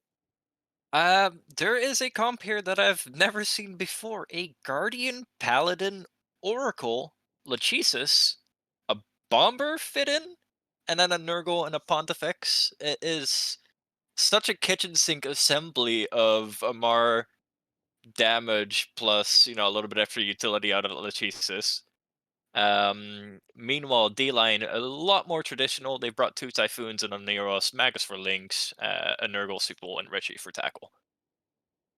Kesis is definitely not something I was expecting to see today, but that's I a very interesting mean, comp. A Guardian, what in the world?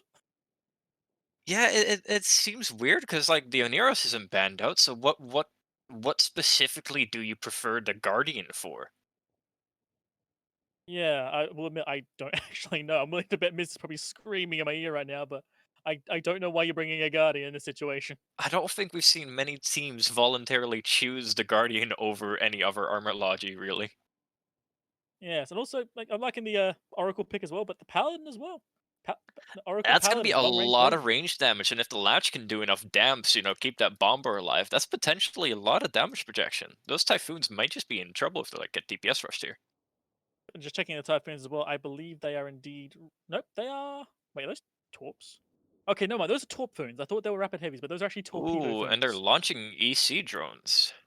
Yeah, not surprised. You like buy as much time as they can to get in there, but we're seeing a double Torpedo Foon rush, and they're going straight for that Paladin. Yep, 100% straight for the Paladin. They're going all in on this, and honestly, it might not be a bad idea with 2 Torpedo Foons just ripping into them. Yeah, but do what you can with what you have before it gets killed. Exactly. And if it that, can man, get right on exactly top of that Paladin, they're gonna avoid a lot of his DPS. Saying that, the Paladin's already in it, like 40% armor. that. Oh yeah, they're already shooting the hell out of it. They've gone kind of past it. They slingshot themselves a little bit, but it doesn't matter. These are missiles. They don't care. But look at that, the Paladin starting the whole. Now the reps are cycling. The Guardian's spooling up.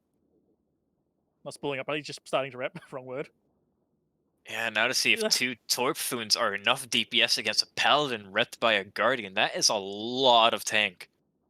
I'm looking at these ECM drones. They're on the Nurgle right now, rather than on, like, for instance, the Guardian trying to get like 1 jam cycle off.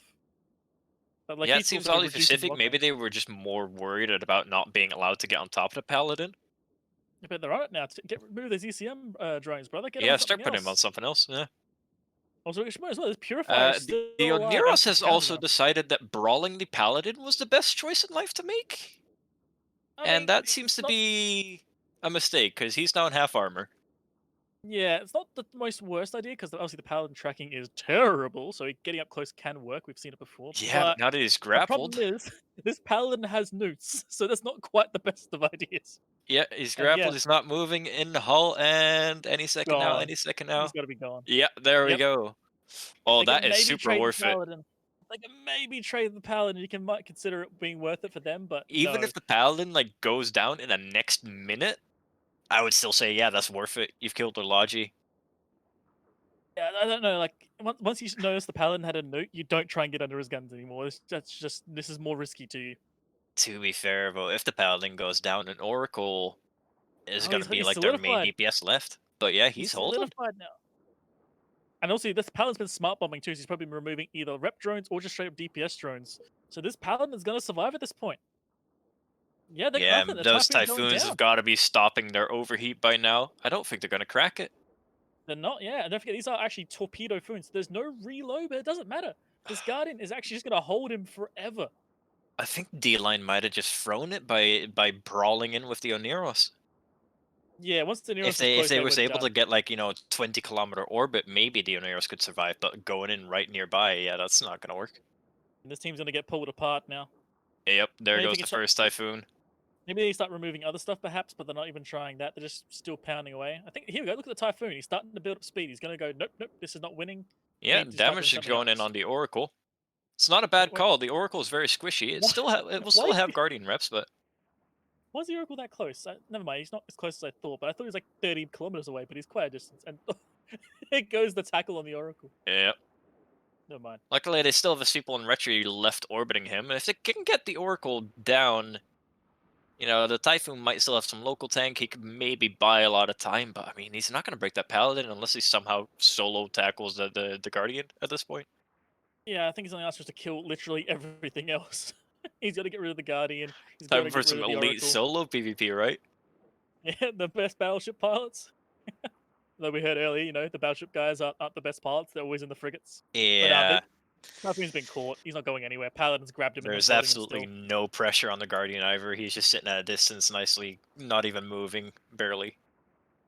Yeah, and also, like, the Lack plus Guardian is an interesting combo because I think the Guardian generally has some like cap issues, but now that the Lack is stopping anyone from even shooting it doesn't even have to rep.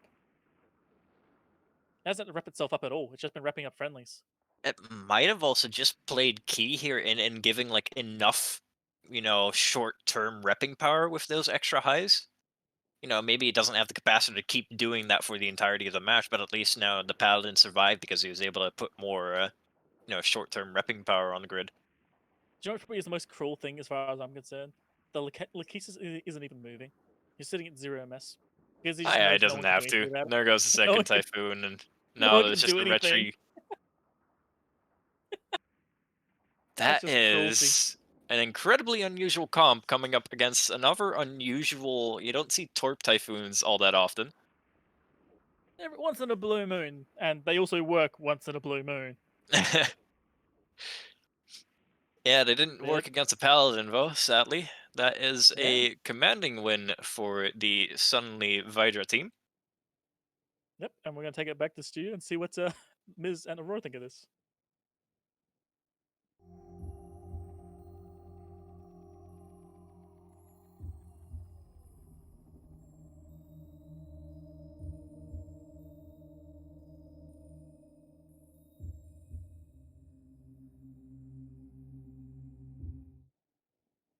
Okay, so very interesting match right there. Sun Vydra stomping all over D-Line Force a little bit there with that Paladin, the Cheesis combo. Really, really quite interesting stuff. Let's go just around the room real quick for a final comment on that match, and then we will say goodnight. So, CCP Aurora, what did you think? Man, I don't know what to think of that match. The Vydra team is pretty different from most of the other comps that we've seen today. Not the first Paladin, but especially the Lachesis. I think the Lachesis probably was the reason that the other team brawled in so hard. because they realize that if, they might have lacking issues and they're just like, let's just get on top of them so we don't have to worry about the Lachesis.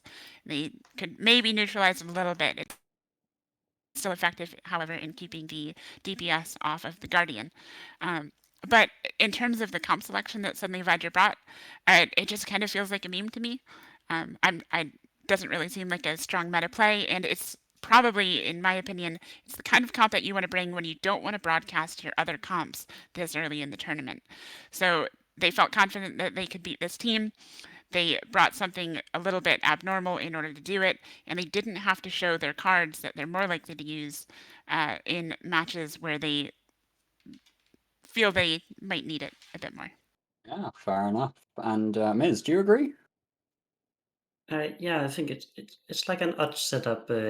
I can definitely see how it's supposed to work. So this is like something to surprise people and then just use it and then don't think about it and then keep the stronger setups for later. They talked about the Guardian as a Logi. The thing the Guardian offers over the Onias is two things. First of all, it has a mass sensor type, so if they're facing ECM, then it's the same sensor type as pretty much the rest of the team aside from the Lachesis. And secondly, it has more high slots, so it can actually fit more repping power at the cost of having less mid slots for things like ECCM or going dual prop. But in return, they have the Lachesis to damp down stuff, and that means the Lachesis can kind of cover for the Guardian and also cover for the Bomber and the Oracle, which are also really squishy ships. So they're trying to force things to come in close and then just brawl them down. Yeah, for sure. So that was our last match. We see D-Line Force dropping down into the losers bracket. We saw a number of teams leaving us through the losers bracket as well today. I do just want to say a few quick thank yous to everybody on our commentary desk, including Yintan and CCP Swift, who both had to disappear off a little bit earlier. Massive shout out to Bay RJ for helping us out with the stream production today, and just generally the entire Event team for helping support us produce the Anger Games. Thank you all, and have a great night.